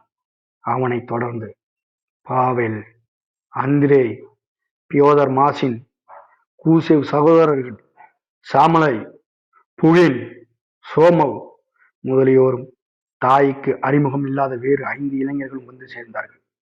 பாவெல் அவளை பார்த்து புன்னகை புரிந்தான். அந்திரே பல்லை காட்டி தலையை ஆட்டினான். அவர்களது புன்னகையும் உற்சாகம் நிறைந்த முகங்களும் அசைவுகளும் அந்த நீதிமன்றத்தின் உம்முனா மூஞ்சி சூழ்நிலையை மாற்றி அதை தளரச் செய்தது. உத்தியோக உடுப்புகளின் பொன்னொழி ஜாலம் மங்கி போயிற்று. தைரியம் மீண்டும் தாயிடம் குடிபுகுந்தது. அந்த கைதிகள் தம்மோடு கொணர்ந்த அமைதியான தன்னம்பிக்கையும் ஜீவ சக்தியும் அவளுக்கு வலுவூட்டியது. அவளுக்கு பின்னுள்ள பெஞ்சுகளில் இத்தனை நேரமும் சேர்ந்து அசந்து போய் நின்ற மக்கள் தங்களுக்குள் கிசுகிசுத்து பேசத் தொடங்கினார்கள். அவங்க பயப்படவே இல்லை பாரு, சிசேவ் ரகசியமாக சொன்னான்.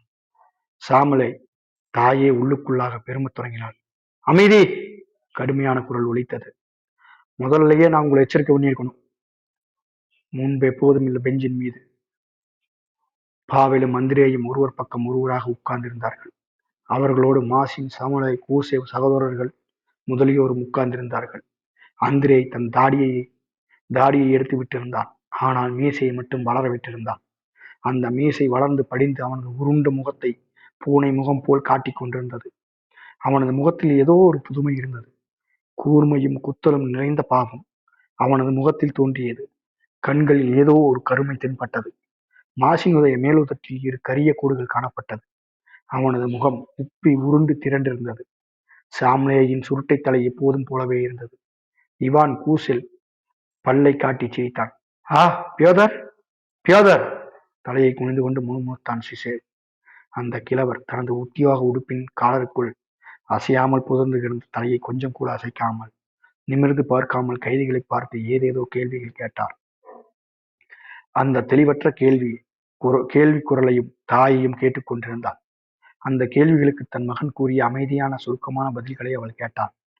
பிரதம நீதிபதியும் அவரது சகாக்களும் தன் மகன் விஷயத்தில் குரூரமாகவும் கொடுமையாகவும் நடந்து கொள்ள முடியாது என அவளுக்கு தோன்றியது. அந்த நீண்ட மேஜைக்கு எதிரிருந்தவர்கள் முகத்தை பார்த்து விசாரணையின் முடிவை அவள் யூகிக்க முயன்றாள். அவளது யூகத்தால் அவளது இதயத்துக்குள் ஒரு நம்பிக்கை வளர்ச்சி பெற்று ஓங்குவதை அவள் உணர்ந்தாள். ஒரு வெள்ளைமுக ஆசாமி ஒரு தஸ்துவேசை உணர்ச்சியற்று ஒரே குரலில் வாசித்தான். மந்திரத்தில் கட்டுப்பட்டவர்கள் மாதிரி அதை கேட்ட ஜனங்கள் ஆடாது அசையாது உட்கார்ந்திருந்தார்கள்.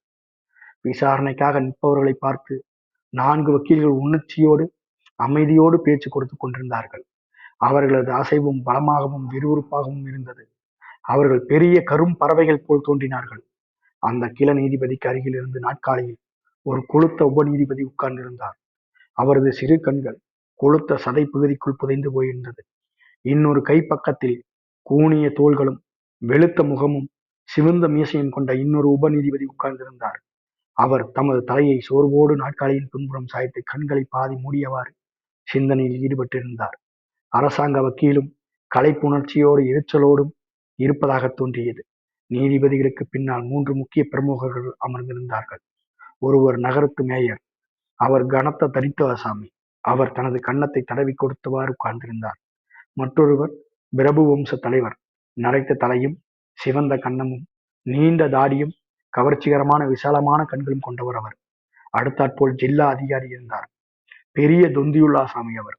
தொந்தி விழுந்திருப்பது அவருக்கு மனசங்கடத்தை உண்டாக்கியது போல் தோன்றியது.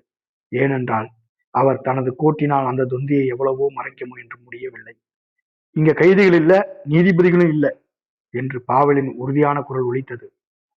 பிடிபட்டவங்களும் பிடிச்சவங்க தான் இருக்காங்க. எல்லோரும் அமைதியானார்கள். சில வினாடிகள் வரையிலும் கரகரவென எழுதி செல்லும் பேனாவின் சத்தத்தையும் அவளது இதய துடிப்பையும் தவிர வேறு எதையுமே தாய் கேட்கவில்லை. பிரதம நீதிபதியும் அடுத்தாற்போல் என்ன நடக்கப் போகிறது என்பதை கவனித்து காது கொடுத்து கேட்டுக்கொண்டிருப்பது போல் தோன்றியது. அவரது உதவி நீதிபதிகளும் நிலையிலிருந்து அசைந்து கொடுத்தார்கள். அந்திரே நகர்த்தா நீங்க குற்றவாளின்னு ஒத்துக்கிறீங்களா? அந்திரே மெதுவாக எழுந்தான். நிமிர்ந்து நின்றான். மீசையை இழுத்துவிட்டு தன் புருவங்களுக்கு கீழாக அந்த கிளை நீதிபதியை பார்த்தான். நான் எப்படி என்ன குற்றம் சொல்ல முடியுமா என்று நிதானமாக இனிமையாக தோள்களை உலுப்பிக் கொண்டே கூறினான் அந்திரே. நான் யாரையும் கொலை செய்யல, எதையும் திருடல. ஆனா ஒருத்தர் திருடுறதும் கொலை செய்யறவங்களையும் தூண்டி விட்டேன். இந்த வாழ்க்கையோட அமைப்பையே நான் எதிர்க்கிறேன். சுருக்கமா பதில் சொல்லு. அந்த கிழவர் சிரமப்பட்டு சொன்னார். தனக்கு பின்னால் உள்ள பெரும் சுவர்களில் பரபரத்துக் கொண்டிருந்த தாயால் உணர்ந்து கொள்ள முடிந்தது. ஜனங்கள் கிசுகிசுத்து ரகசியம் பேசினார்கள். அங்கும் இங்கும் அசைந்தார்கள். அந்த வெள்ளை முக ஆசாமியை பேச்சினால் தம் மீது பறந்துவிட்ட தூசி தும்புகளை துடைத்து விடுவது போலவும் நடந்து கொண்டார்கள். அவங்க சொல்றத கேள, சிஷ்யவர் அவசியமாக சொன்னான். பியோதர் மாசின் பதில் சொல்லுங்க. முடியாது, சொல்ல மாட்டேன், துள்ளி கொண்டு கூறினான் பியோதர். அவனது முகம் சிவந்து போய்விட்டது.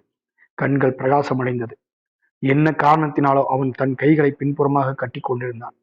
சிஷ்ய மூச்சடைத்து போனான். தாயின் கண்கள் வியப்பினால் அகல விரிந்தது. எனக்காக வக்காலத்து பேச நான் வக்கீல் அமர்த்துறது இல்லை. நான் எதுவும் சொல்ல மறக்கிறேன். இந்த விசாரணையே சட்டவிரோதமானது. நான் அப்படித்தான் மதிக்கிறேன். நீங்க எல்லாம் யாரு? எனக்கு நீதி வழங்குறதுக்கு உங்களுக்கு மக்கள் உரிமை கொடுத்துருக்காங்களா? இல்ல அவங்க உங்களுக்கு உரிமை தரலன்னா உங்க அதிகாரத்தை நான் ஏத்துக்க முடியாது. அவன் உட்கார்ந்தான். தனது கண்டு சிவந்த முகத்தை அந்திரேயின் தோளுக்கு பின்னால் மறைத்துக் கொண்டான். அந்த கொளுத்த நீதிபதி பிரதம நீதிபதியை நோக்கி தலையசைத்தார். காதில் ஏதோ ரகசியமாக சொன்னார். வெளுத்த முகம் கொண்ட நீதிபதி தம் கண்களை திறந்து கைதிகளை கடைக்கண்ணால் பார்த்துவிட்டு முன்னால் உள்ள காகிதத்தில் ஏதோ குறித்துக் கொண்டார். எல்லா அதிகாரி தலையை அசைத்தார். தனது காலை நீட்டி தொந்தியை தொடை மீது சாய்த்து தன் கைகளால் மூடிக்கொண்டார். தமது தலையை திருப்பாமலே அந்த கிளை நீதிபதி தமது உடம்பு முழுவதையும் திருப்பி அந்த வெளுத்த முக நீதிபதியை பார்த்து அவரிடம் ஏதோ ரகசியமாக பேசினார். அந்த உப நீதிபதி அவர் கூறியதை வணங்கிய தலையோடு காதில் வாங்கி கொண்டார். பிரபு வம்ச தலைவர்கள் அரசாங்க வக்கீலிடம் என்னென்னவோ சொன்னார். அதை நகர மேயரும் தம் கன்னத்தை தடவி கொடுத்தவாறே கேட்டார். மீண்டும் அந்த பிரதம நீதிபதி மங்கிய குரலில் பேசத் தொடங்கினார். அவன் அவங்களை வெட்டி பேசுறான், பாத்தியா? தாயை நோக்கி வியப்போடு கூறினான் சிஷ்யர். அவன் தான் இவங்க எல்லாத்துலயும் கெட்டிக்காரன். அவன் சொல்வதை புரிந்து கொள்ளாமலே புன்னகை புரிந்தாள் தாய். அங்கு நடக்கும் சகல காரியங்களும் அவைகளை எல்லாம் கூண்டோடு நசுக்கித் தள்ளும் மகா பயங்கரத்துக்கான வேண்டாத வீண் அறிகுறிகளே என அவர் கருதினார். ஆனாலும் பாவேலும் மந்திரேயும் பேசிய பேச்சுக்கள் நீதிமன்றத்தில் பேசுவது போல் இல்லை. தொழிலாளர் குடியிருப்பில் தமது சிறிய வீட்டுக்குள் பேசிய பேச்சு போல் பயமுறுத்தும் பலத்தோடு ஒலித்தது. பியோதரின் உணர்ச்சி வசமான உத்வேகத்தை பேச்சை கேட்டு அவள் பரபரப்படைந்தாள். அந்த விசாரணையில் ஏதோ ஒரு துணிந்த காரிய சாதனை நடைபெறுவது போல் தோன்றியது. தனக்கு பின்னால் உள்ள ஜனங்களை பார்த்து எந்த உணர்ச்சியும் தனக்கு ஏற்படவே இல்லை, அவர்களுக்கும் ஏற்பட்டிருக்காது என்பதை கண்டுகொண்டாள் தாய். உங்க அபிப்பிராயம் என்ன? அந்த கிளை நீதிபதி கேட்டான். அந்த வழுக்கத்தலை அரசாங்க வக்கீல் எழுந்து நின்று ஒரு கையை மேஜை மீது ஊன்றியவாறு படபடவென புள்ளி விவரங்களை அடுக்கி பேசத் தொடங்கினார். அதே சமயத்தில் ஏதோ வறண்ட குத்தலான பயபீதி உணர்ச்சி தாயின் உள்ளத்தில் புகுந்து உறுத்தியது. கையை உயர்த்தி காட்டாமல், வஞ்சம் கூறி கத்தாமல், ஆனால் அதே சமயத்தில் கண்ணுக்கு தெரியாமல், புலனுக்கு வசப்படாமல் குமரி வளர்ந்து வரும் ஒரு வெம்பகை உணர்ச்சி அந்த நீதிமன்ற சூழலில் தெரித்துக் கொண்டிருப்பதை அவள் உணர்ந்தாள்.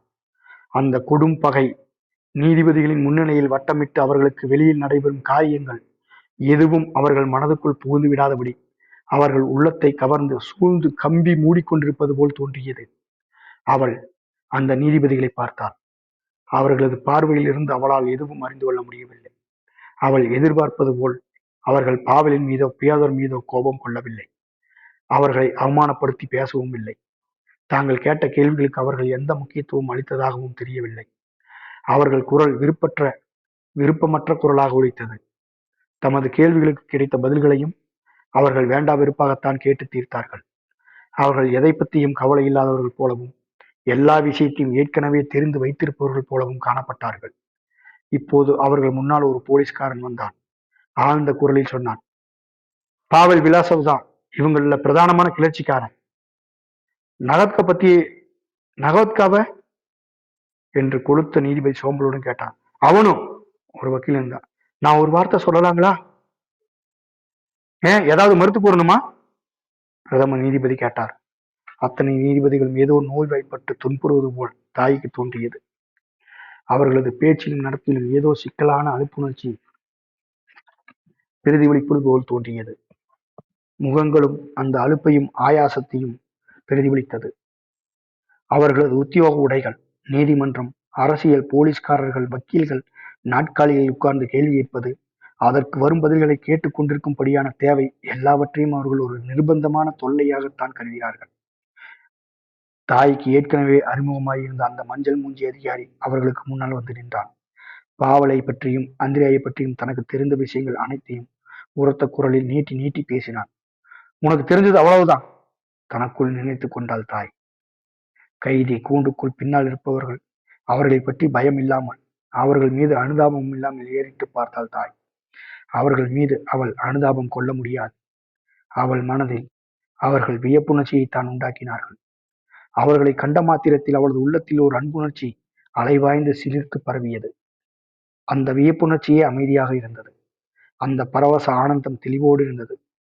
சுவருக்கு எதிராக அவர்கள் உறுதியோடும் இளமையோடும் உட்கார்ந்திருந்தார்கள். சாட்சிகளின் கிளிப்பிள்ளை பேச்சையும், நீதிபதிகளும் சர்க்கார் வக்கீலோடு மற்ற வக்கீல்கள் பேசும் விவாத பேச்சுக்களையும் அவர்கள் கவனித்ததாக தெரியவில்லை. இடையிடையே அவர்கள் யாராவது ஒருவன் வெறுப்பாக சிரித்துக் கொண்டே தனது தோழர்களை பார்த்து ஏதாவது கிண்டலாக சொல்வான். அந்த தோழர்களின் முகங்களும் அந்த கிண்டலில் பிரதிபலித்து புன்னகை புரிந்தது. குற்றவாளிகள் தரப்பில் பேசிக் கொண்டிருந்த வக்கீல் ஒருவரோடு பாவிலும் மந்திரேயும் இடையிடையே ஏதோ மெதுவாக பேசினார்கள். அந்த வக்கீலை முந்தின நாள் இரவு நிகழாவின் வீட்டில் தாய் பார்த்திருந்தாள். மற்றவர்களை விட உணர்ச்சிக்கு ஆளாகி நிலை கொள்ளாமல் தவித்துக் கொண்டிருந்த மாசி அவர்களது பேச்சை காது கொடுத்து கேட்க தயாராக இருந்தான். சமயங்களில் சாமலோ இவான் கூசேவை பார்த்து ஏதாவது பேசுவான். அதற்கு பதிலாக இவான் தன் தோழர்களின் முழங்கையால் இடித்துக் கொண்டே பொங்கி வரும் சிரிப்பை அடக்க முயல்வான். அந்த முயற்சியில் அவனது முகம் சிவந்து கன்னங்கள் கண்டி போகும். உடனே அவன் தலையை கவிழ்த்துக் கொள்வான். இருமுறை அவன் வாய்விட்டே சிரித்து விட்டான். அதன் பிறகு அவன் தன் சிரிப்பை எல்லாம் உள்ளடக்கிக் கொண்டு தன்னை கட்டுப்படுத்த முயன்றவாறு உட்கார்ந்திருந்தான். அந்த கைதிகள் ஒவ்வொருவரிடமும் இளமை பொங்கி பிரவகித்தது. நுரைத்து பொங்கும் அந்த பிரவாகத்தை தடுக்க முயலும் சகல முயற்சியும் அந்த இளமையின் லாவகமாக எதிர்த்து ஒதுக்கியது. சிசேவ் தாயின் முழங்கையை லேசாக தொட்டான். அவள் திரும்பினாள். மகிழ்ச்சியும் ஓரளவு பதவதப்பும் பிரதிபலிக்கும் அவனது முகத்தை கண்டாள். நம்ம இளவட்டங்களை பாரு, எவ்வளவு தைரியமாயிட்டாங்க, தைரியசாலி ஆயிட்டாங்க பாரு, மெதுவாக கூறினான். பெரிய சீமாங்க மாதிரி. நீதிமன்றத்தில் சாட்சிகள் உணர்ச்சியற்ற குரலில் அவசரமாகவும், நீதிபதிகளோ விருப்பமின்றியும் அக்கறையின்றியும் பேசிக் கொண்டிருந்தார்கள். அந்த கொழுத்த நீதிபதி தனது தடித்த கரத்தால் வாயை மூடி கொட்டாவி விட்டார். சிவந்த மீசை கொண்ட நீதிபதியின் முகம் மேலும் வெளிப்புற்று போயிற்று. இடையிடையே அவர் தமது நெற்றியை பெரும் கைவிரல்களால் அழுத்தி பிடித்தவாறு முகட்டை நோக்கி நிமிர்ந்து சிரமத்தோடு வெறுமனே வெறுத்து பார்த்து கொண்டிருந்தார். இடையிடையே எப்போதாவது அரசாங்க வக்கீல் பென்சிலை எடுத்து எதையாவது குறித்துக் கொள்வார். அதன் பிறகு அவர் ஊமை குரலில் அந்த பிரபு வம்ச தலைவரோடு தமது பேச்சை தொடங்குவார். அவரோ நரைத்த தாடியை நீவி கொடுப்பார். தமது அழகான பெரிய கண்களை உருட்டி விளைப்பார். அவர்களில் ஒருவன் நச்சு பிடித்த சாட்சிகள் முகங்களை எல்லாம் காது கொடுத்து கேட்டுக்கொண்டிருப்பது போல் தோன்றியது. அந்த கிள நீதிபதியோ காற்றடிக்காத திசையில் ஆடாது அசையாது நிற்கும் காற்றாடியைப் போல் இம்மி கூட அசையாது தனது நாட்காலிக்குள் புதைந்து கிடந்தார். சுற்றி சூழ இருந்த ஜனங்கள் ஆயாசத்தால் அழுத்து மரத்து போகும் வரை இதை அனைத்தும் நீடித்தது. நான் அறிவிக்கிறேன் சொல்லிக்கொண்டே அந்த கிழவர் எழுந்து நின்றார். அந்த வார்த்தைக்கு பின் வந்த வார்த்தைகள் அவரது உதடுகளுக்குள்ளாகவே மழிந்து உள்வாங்கி போய்விட்டது. நீதிமன்றம் முழுவதும் பெருமூச்சுக்களும் அமைதிகளும் கேள்வியும் இருமலும் காலை தேய்க்கும் சப்தமும் நிறைந்து ஒலித்தது. கைதிகளை வெளியே கொண்டு போனார்கள். அவர்கள் தனது நண்பர்களையும் உணர்வுகளையும் பார்த்து தலையை ஆட்டிக்கொண்டே புன்னகை புரிந்தார்கள். இவான் கூசேவ் யாரையோ துணிவாய் வாய்விட்டு கூப்பிட்டான். இகோன், தைரியத்தை இழக்காத. தாயும் சிசேவும் நீதிமன்றத்துக்கு வெளியே உள்ள வராந்தாவுக்கு வந்தார்கள். பக்கத்து கடையில போய் ஒரு கப் தேநீர் சாப்பிடலாமா? சிசேவ் அன்போடு கேட்டான். இன்னும் நமக்கு 1.5 மணி நேரம் அவகாசம் இருக்கு. எனக்கு இப்ப தேநீர் தேவையில்லை. எனக்கு தேவையில்லைதான். ஆனா அந்த பையனை பத்தி நீ என்ன நினைக்கிற? இந்த உலகத்திலேயே அவங்க மட்டும்தான் இருக்கிற மாதிரியும் அவங்க உட்கார்ந்துட்டு இருக்கிறத பாத்தியா? மற்றவங்க எல்லாம் அவங்களுக்கெல்லாம் ஒரு பெரிய விஷயமாவே தோணல பாரேன். சாமலோய் தந்தை அவர்கள் அருகில் தொப்பியை கையில் பிடித்தவாறு வந்து சேர்ந்தான். என்ன கிரிக்கோரி, பாத்தீங்களா? கசந்த புன்னகையோடு சொன்னான். அவன் எதிர்வாதம் செய்யறதுக்கு மறுத்துட்டான் பாரு. அவங்களோட பேசுறதுக்கே அவனுக்கு விருப்பம் இல்லைங்கிறான். முதல்ல அவனுக்கு தான் இந்த யோசனை வந்திருக்கும். இளவாயா, உன் மகனை வக்கீல் வச்சு நடத்தி பாக்குறதுக்கு சம்மதிச்சுக்கிறான் இருக்குது. இவன் எதுக்கு முன்னது இல்ல. அந்த 4 பேர் இவனை போலவே மறுத்துட்டாங்க பாரு. அவனோட மனைவி அவன் பக்கத்துல தான் நின்றுட்டு இருந்தா. அவ கண்ணுல இருந்து எவ்வளவு கண்ணீர் அடக்க முடிஞ்சுதா? இதுதான் அதிசயமா இருக்குது. தாடியை பிடிச்சு கொண்டு தரை மீது பார்வையை ஊன்றி பதித்து கொண்டு பேசத் தொடங்கினான் சாமுவேலின் தந்தை. இவங்க இந்த பயல்களை பார்க்கும்போது இவங்க இந்த மாதிரி சங்கடத்துல போய் மாட்டிட்டாங்கன்னு நினைச்சா அனுதாபப்படாம இருக்க முடியல. ஆனா திடீர்னு நமக்கு ஒரு யோசனை வருது இல்ல, ஒருவேளை இந்த பையனுக்கு சொல்றது சரியா இருக்குமோ, உண்மையா இருக்குமோ என்னமோ. ஆனாலும் நாளைக்கு நாள் தொழிற்சாலையில இந்த ஒரு கூட்டம் பெருத்துட்டு வர்றதை பார்த்தா அப்படித்தான் நினைக்க தோணுது. போலீஸ்காரங்க இவங்களை புடிச்சிட்டு போயிட்டே தான் இருக்கிறாங்க. அவங்க ஆத்துக்குள்ள மீன் பெருகிற மாதிரி பெருகிட்டு தான் இருக்கிறாங்க. இவங்க கிட்ட சக்தி இருக்குதுன்னு தான் நினைக்கிறேன். ஸ்திபான் பெத்ரோவிச், இந்த விவரத்தை புரிஞ்சுக்கிறதுக்கு நம்மள மாதிரி இருக்கிறவங்களுக்கு எல்லாம் முடியாத காரியம் இல்லையா, சொன்னான் சிசேவ். ஆமாமா, கொஞ்சம் சிரமம்தான். போக்குறீங்க, இவங்களுக்கு எவ்வளவு சக்தி? பலத்து சிணுங்கிக் கொண்டே கூறினாள் அவனது மனைவி. பிறகு அவன் தாயின் பக்கம் திரும்பி தனது தொளதொளத்த அகன்ற முகத்தில் புன்னகை என்ப பேசினாள். நீலவண்ணா, என் மேல கோபம் இருக்காத. கொஞ்ச நேரத்துக்கு முன்னால நான் தான் உன் மகனை குறை சொன்னேன். ஆனா யாரு குற்றம் அதிகமா செஞ்சுக்கிறாங்கன்னு சொல்லுறது? எங்க கிரிக்கோரி பத்தி போலீஸ்காரங்க உளவாளிக சொல்றதெல்லாம் கேட்டியா? அவனும் இந்த விவகாரத்துல அவனால முடிஞ்சதெல்லாம் செஞ்சிருக்கிறான். சிகப்பு தலை பிசாசு. அவள் தனது உணர்ச்சியை அவள் உணர்ந்து கொள்ளாவிட்டாலும் அவள் தன் மகனை எண்ணி பெருமை கொள்வதாகவே தோன்றியது. எனினும் தாய் அவள் கூறியதை கேட்டு மெச்சிக்கொண்டாள். அன்பான புன்னகை திரும்ப உள்ளத்திலிருந்து பிறந்த வார்த்தைகளோடு பதில் சொன்னார். இளோ இதயங்கள் தான் உண்மையை சட்டுன்னு எட்டி பிடிச்சுக்குதம்மா. ஜனங்க வராந்தாவில் நடமாடினார்கள். கூட்டம் கூட்டமாக கூடி நின்று உள்ளடங்கி போன குரல்களோடு ஆர்வத்தோடும் பேசிக் கொண்டிருந்தார்கள். யாருமே தனியாக நிற்கவில்லை. எல்லோரது முகங்களும் பேச வேண்டும், கேள்வி கேட்க வேண்டும், பதில் தெரிய வேண்டும் என்கின்ற அந்த ஆசை உணர்ச்சி பிரதிபலித்தது. சுவர்களுக்கு இடையே உள்ள நடைபாதைகளை அவர்கள் ஓரிடத்திலும் கால் தடிக்காமல் முன்னும் பின்னும் காற்றினால் அலைகழிக்கப்பட்ட மாதிரி நடமாடிக்கொண்டே இருந்தார்கள். எதையோ தேடி திரிவது போலவும் அதை கண்டுபிடித்து விட்டால் நிம்மதியாக இருக்கலாம் என்பது போலவும் அவர்கள் பரபரத்து திரிவதைப் போலவே அவர்கள் காணப்பட்டார்கள்.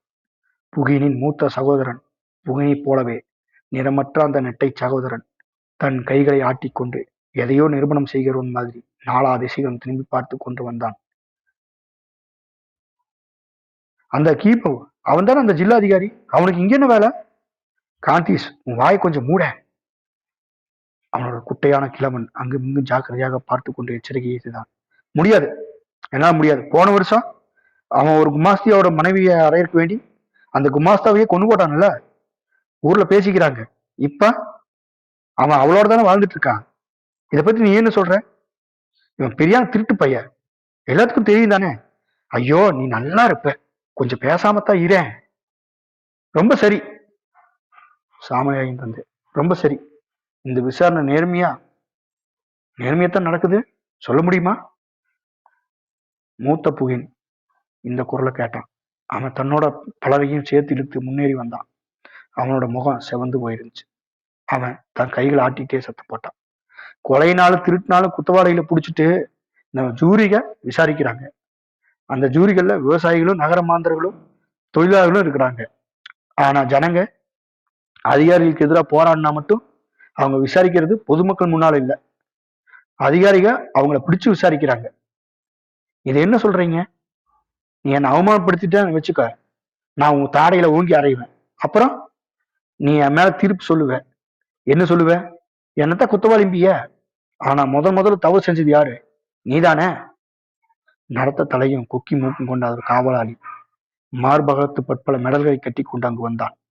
அவன் ஜனக்கூட்டத்தையும் கலைந்து போகச் செய்தான்.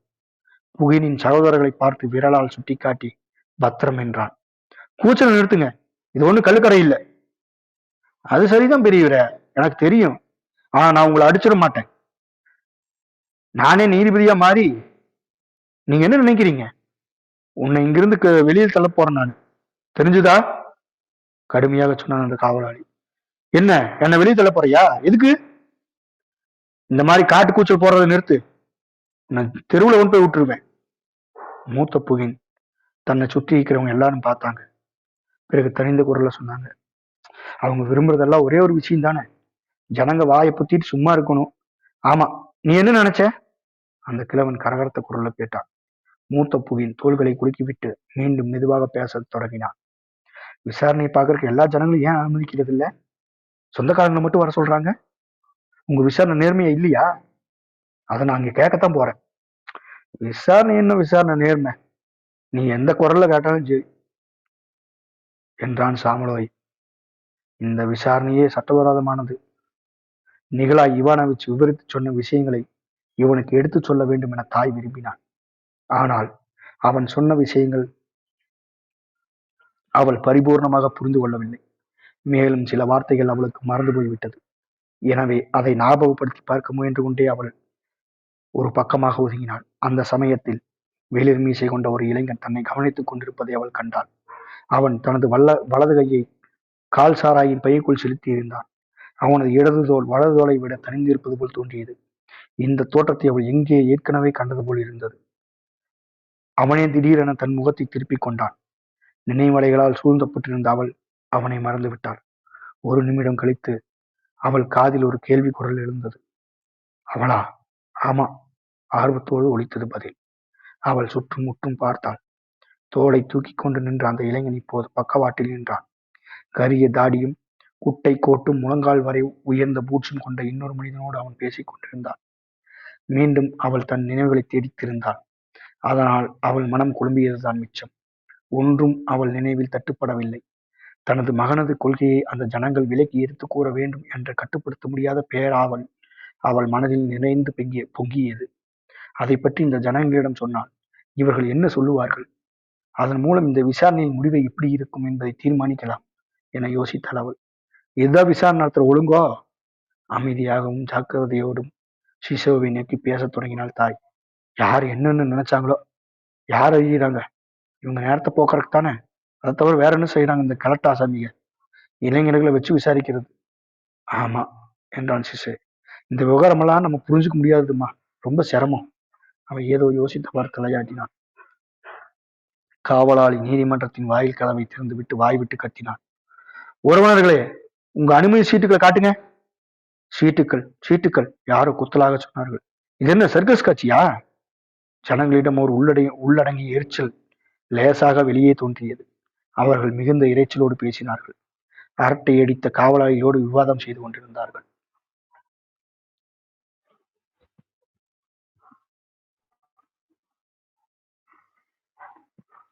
சிசே பெஞ்சில் உட்கார்ந்தவாறு ஏதோ வாய்க்குள் முனகிக் கொண்டிருந்தான். என்ன விஷயம் கேட்டாள் தாய். ஒன்னும் பிரமாதம் இல்ல, எல்லாம் முட்டாள் ஜனங்க. மணி அடித்தது. அமைதி, அமைதி. எல்லோரும் மீண்டும் ஒரு முறை எழுந்து நின்றார்கள். நீதிபதி ஒவ்வொருவராக வந்து தத்தம் ஆசனங்களில் அமர்ந்தார்கள். கைதிகளை அவர்கள் இடத்துக்கு கொண்டு வந்தார்கள். கவனி, ரகசியமாக சொன்னான் சிசேவ். அரசாங்க வக்கீல் பேச போறார். தாய் தன் உடம்பு முழுவதும் முன்னால் தள்ளி குனிந்து கொண்டு ஏதோ பயங்கரத்தை புதிதாக எதிர்பார்ப்பது போல் ஆர்வத்தோடு கவனித்தாள்.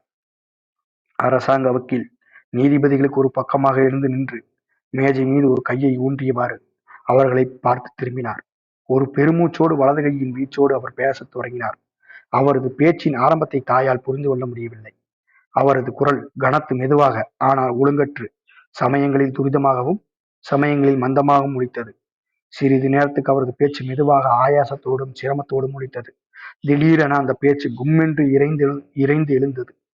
சர்க்கரை கட்டியை மொய்க்கும் ஈக்கூட்டத்தைப் போல் ரிங்காரித்து விழுங்கியது. அந்த பேச்சில் எந்த கெடுதியும் இருப்பதாக தாய்க்கு தோன்றவில்லை.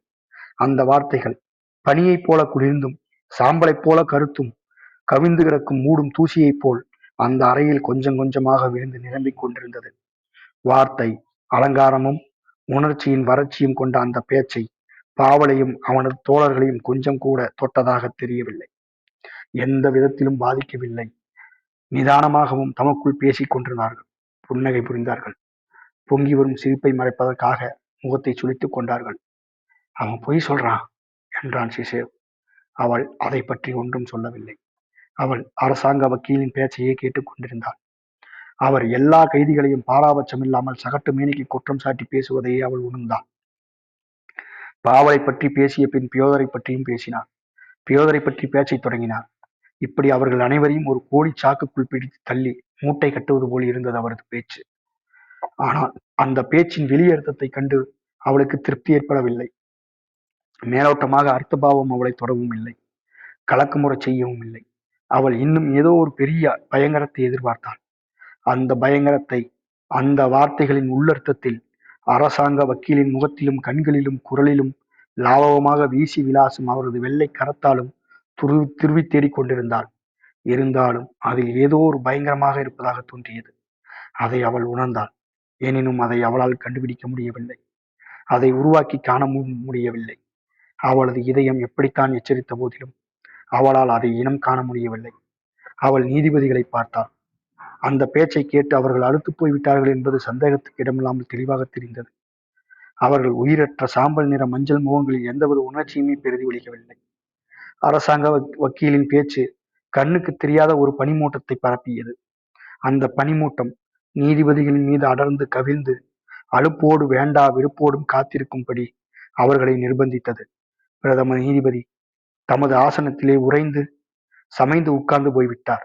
இடையிடையே எப்போதாவது மட்டும் அவரது கண்ணாடிக்குள் தெரியும் கருப்பு புள்ளி கண்களை உணர்ச்சியற்று அகல விரிந்து மூடியது. இந்த மாதிரியான உயிரற்ற வெறுப்பு பேச்சுக்களையும் உணர்ச்சிகளை பற்றி கொண்டும் தனக்குத்தானே கேட்டுக்கொண்டார். இவங்களா தீர்ப்பு சொல்ல போறாங்க? இந்த கேள்வி அவளது இதயத்தை குன்றி குறுகச் செய்தது. அவளது இதயத்தை பயபீதி பிதுங்கி வெளியே தள்ளியது. வேதனை தரும் அவமான உணர்ச்சி குடிபுகுந்தது. அரசாங்க வக்கீலின் பேச்சு எதிர்பாராத விதமாக திடீரென நின்றுவிட்டது. அவர் விருட்டனை 2 அடி முன்னால் வந்து நீதிபதிகளுக்கு வணக்கம் செய்தார். தமது கைகளை தேய்த்து கொண்டே உட்கார்ந்தார். பிரபு வம்ச தலைவரை பார்த்து தலையை ஆட்டி கண்களை உருட்டி விழித்தார். ஜில்லா அதிகாரி தமது தொந்தியை பார்த்தார். லேசாக புன்னை கூர்ந்து கொண்டார். ஆனால் நீதிபதிகளோ இந்த பேச்சினால் எந்த விதத்திலும் மகிழ்ச்சி அடையவில்லை. அவர்கள் அசையாது உட்கார்ந்திருந்தார்கள். அந்த கிள நீதிபதி தமது முகத்துக்கு நேராக ஒரு காகியத்தை உயர்த்தி பிடித்தவாறு பேசினார். இப்போ பெதையாச், மார்கோ, சாகரோ 3 பேர் தரப்புலையும் வக்கீல் பேசலாம்.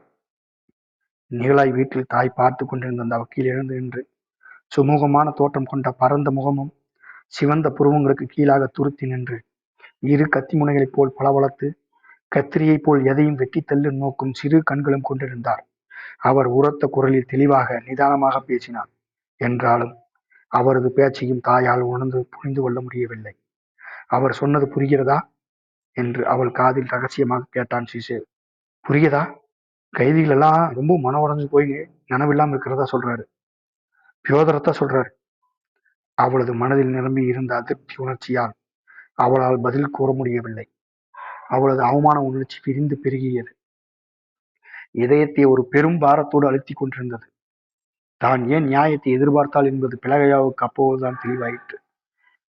தன்னுடைய மகனது சத்தியத்தை அந்த நீதிபதியின் நியாய சத்தியத்துக்கு எதிராக நேர்மையோடு துல்லியமாக எடை போடுவதை காண முடியாது என்று அவள் எதிர்பார்த்தாள். அந்த நீதிபதிகள் அவன் இப்படி செய்வதற்குரிய காரண காரியங்கள் பற்றி அவனது சிந்தனைகளையும் செயல்களையும் கூர்ந்து கவனித்து அவனை சராசரியாக இடைவிடாது கேள்விகள் கேட்பார்கள் என அவள் எதிர்பார்த்தாள். அவன் கூறுவதை கேட்டு அதில் இருக்கும் உண்மையை கண்டறிந்து உற்சாகத்தோடு உரத்த குரலில் இவன் சொல்றது உண்மைதான் என்று நியாயபூர்வமாக சொல்லிவிடுவார்கள் என எதிர்பார்த்தாள். ஆனால் அவள் எதிர்பார்த்தது எதுவுமே நடக்கவில்லை. விசாரணைக்காக கொண்டு வரப்பட்டு நிறுத்தப்பட்டிருக்கும் இந்த கைதிகளுக்கு அந்த நீதிபதிகளின் கண்ணோட்டத்துக்கு வெகு தூரம் என்ன என்றே தோன்றியது. மேலும் அந்த நீதிபதிகள் அந்த கைதிகள் ஒரு பொருட்டாக மதித்ததாகவும் தெரியவில்லை. ஆயாசத்தில் தாய்க்கு அந்த விசாரணையில் அக்கறையற்று அடுத்து போய்விட்டது. அங்கு ஒலிக்கும் பேச்சுக்களை கேட்காமல் அவள் தனக்குத்தானே கூறிக்கொண்டாள். இதையா விசாரணைங்கிறாங்க?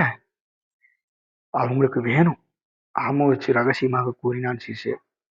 இப்போது வேறொரு வக்கீல் பேசிக் கொண்டிருந்தார். அவர் ஏளன பாவத்தோடு துடிப்பாக தோன்றும் வெளுத்த முகம் கொண்ட குட்டை ஆசாமி. அரசாங்க வக்கீல் கோபத்தோடு துள்ளி எழுந்து ஏதோ ஒரு நியாய ஒழுங்கை சுட்டிக்காட்டினார். உடனே ஆட்சேபனையை கிள நீதிபதி ஏற்றுக்கொண்டார். அவர் கூறியதை தலைவணங்கி மரியாதையோடு கேட்டுக்கொண்டு தமது பேச்சை மேலும் தொடர்ந்தார். விடாத, அடிமுடி காணும் வரையும் விடாத, சொன்னான் சிசேல். அந்த அறை முழுவதும் புத்துணர்ச்சியும் பரவி கலகலத்தது. அந்த வக்கீலின் வாசகத்தால் தமக்கு ஏற்படும் வேதனை உணர்ச்சியை தாங்கிக் கொண்டு என்று முறைத்துக் கொண்டிருந்தார்கள். பாவல் எழுந்தான்.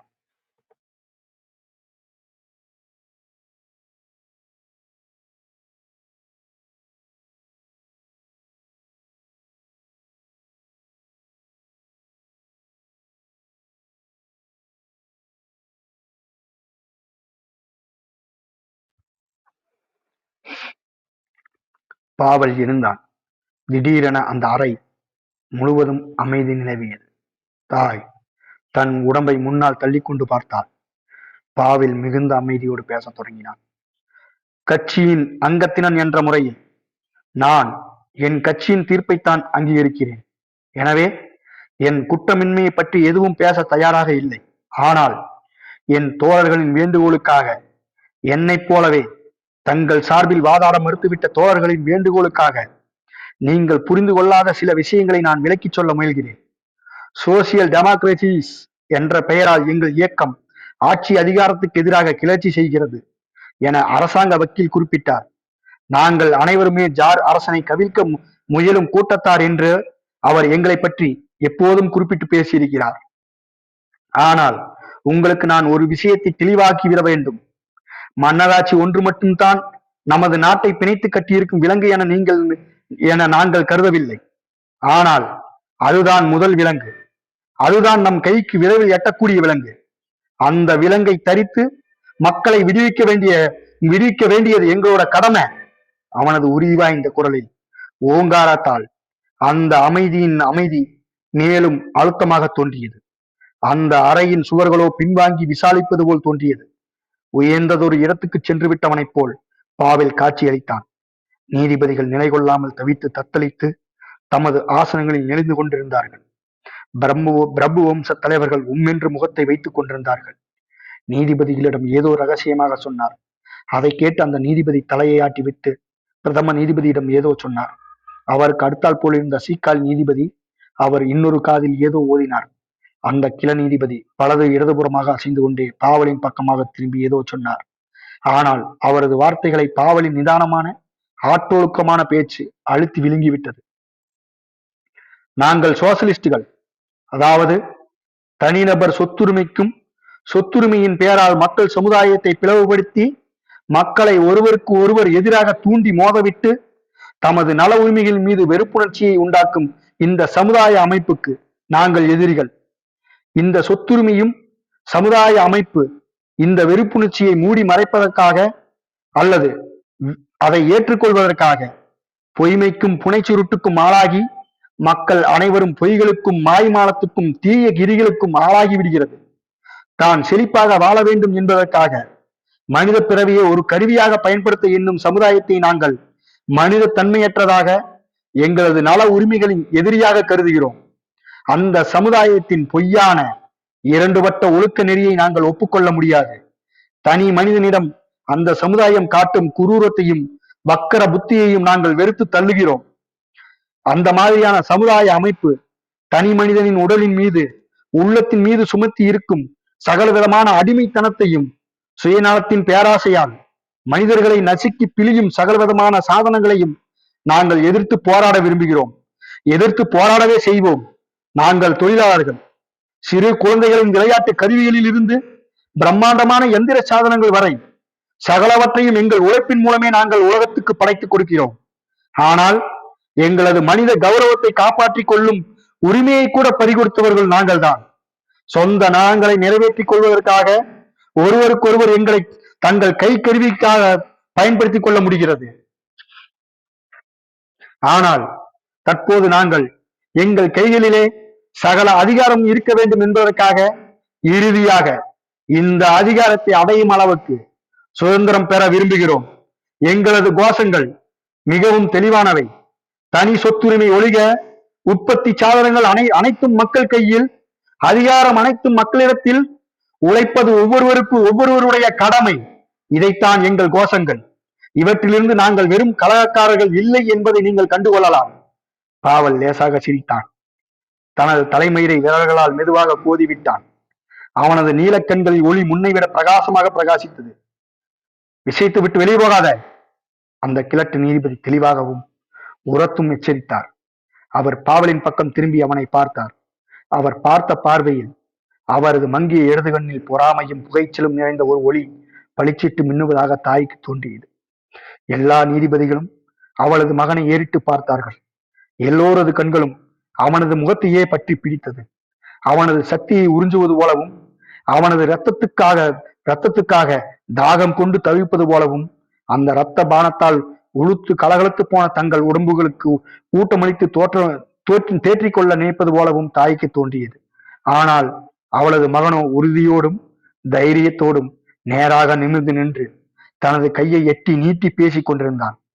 நாங்கள் அனைவரும் புரட்சிக்காரர்கள்.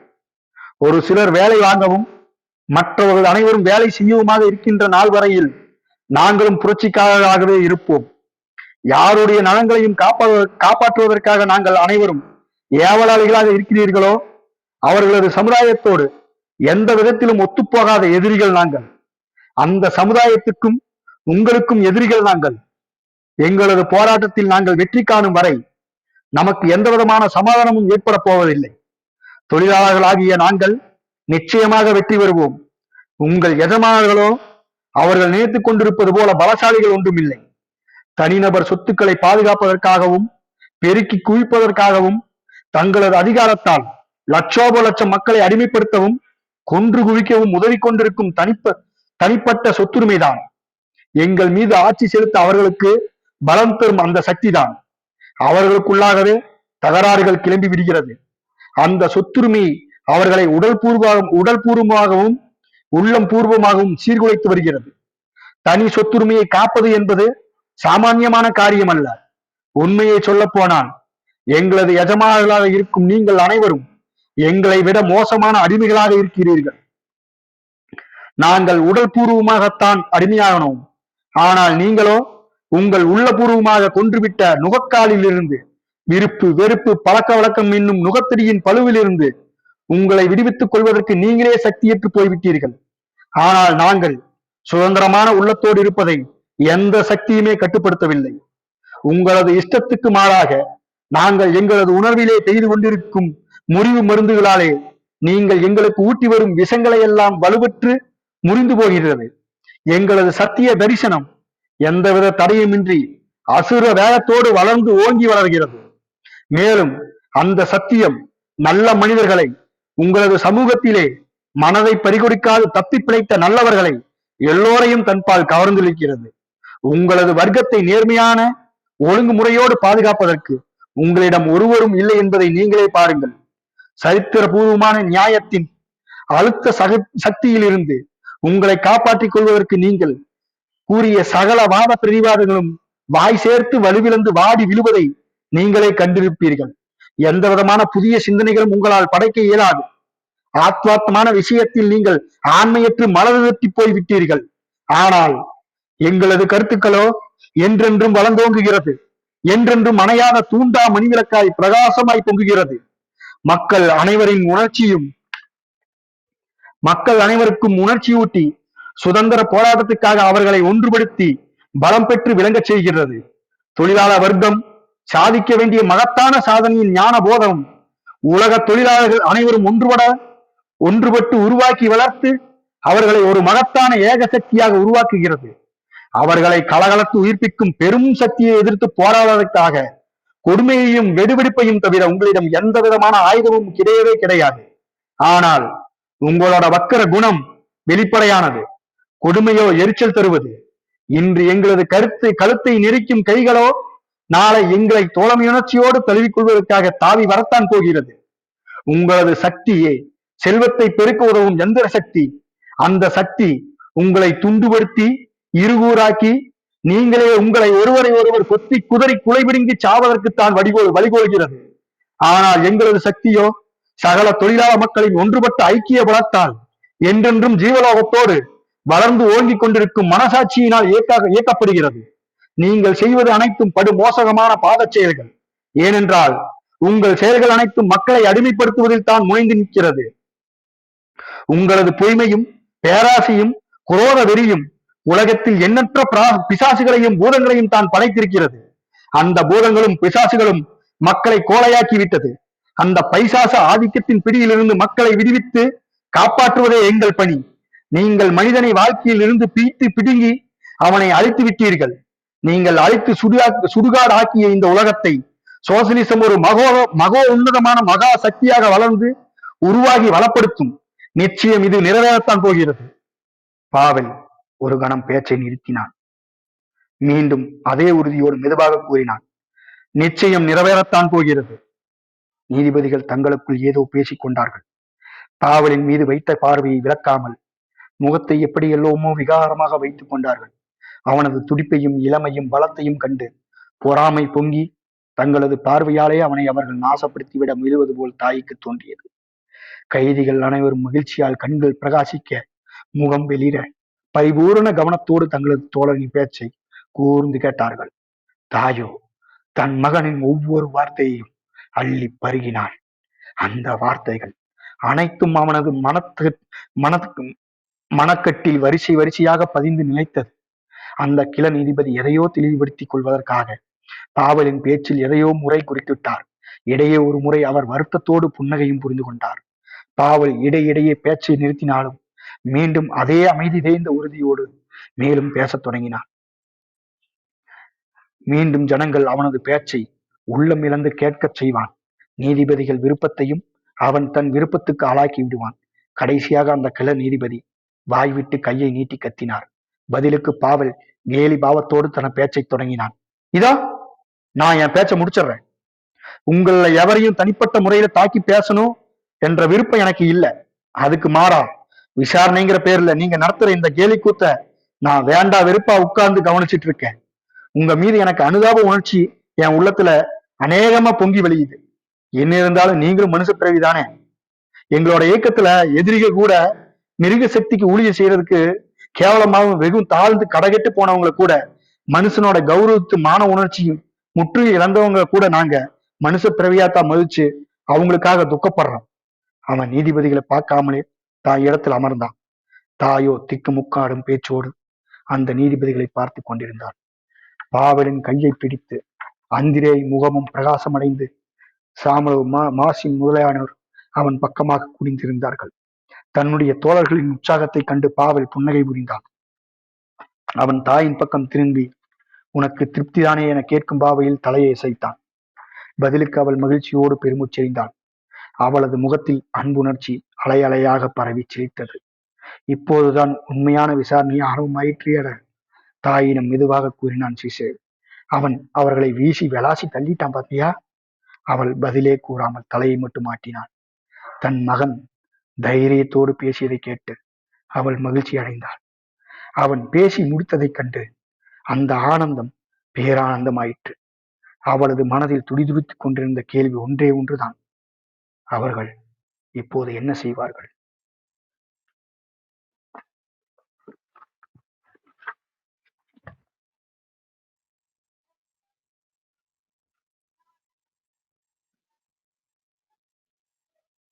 ஓகே தோழர்களே,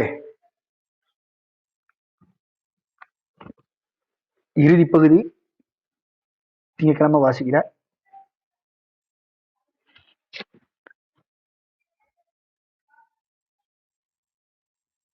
தோழர் இருக்கீங்களா யாராவது மேல?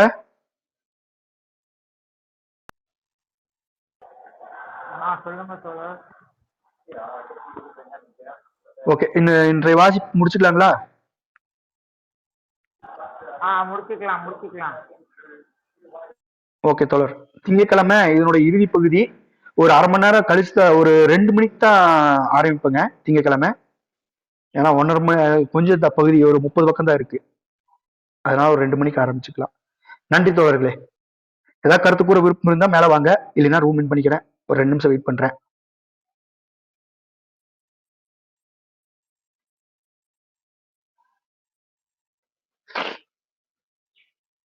சொல்லுங்க தோழர். நன்றி சொல்லலாம். நிறைய இது இந்த மாதிரி விஷயங்கள்லாம் இப்ப இருக்க ஜென்ரேஷனுக்கு கடத்தணும் அப்படின்னா ஒரு குறைஞ்சது ஒரு மேடை நாடக முயற்சி அந்த மாதிரி ஏதாவது பண்ணா நல்லா இருக்கும்னு தோணுது எனக்கு. அதான் நான் சொல்லுவேன் ரொம்ப நாள் நினைச்சேன். வேற ஒரு அந்த மாதிரி ஒரு ட்ரை பண்ணா நல்லா இருக்கும். உண்மைதான், நல்லா இருக்கும். ஓகே தோழர், மறுபடியும் திங்கக்கிழமை சந்திக்கலாம். நான் மதியானம் சாப்பிடாம உட்காந்துட்டேன். நன்றி. Thanks for your time. 3. Okay, நன்றி தோழர்களே. நான் ரூம் இன் பண்ணிக்கிறேங்க. 3, 2, 1, 0. நன்றி தோழர்களே.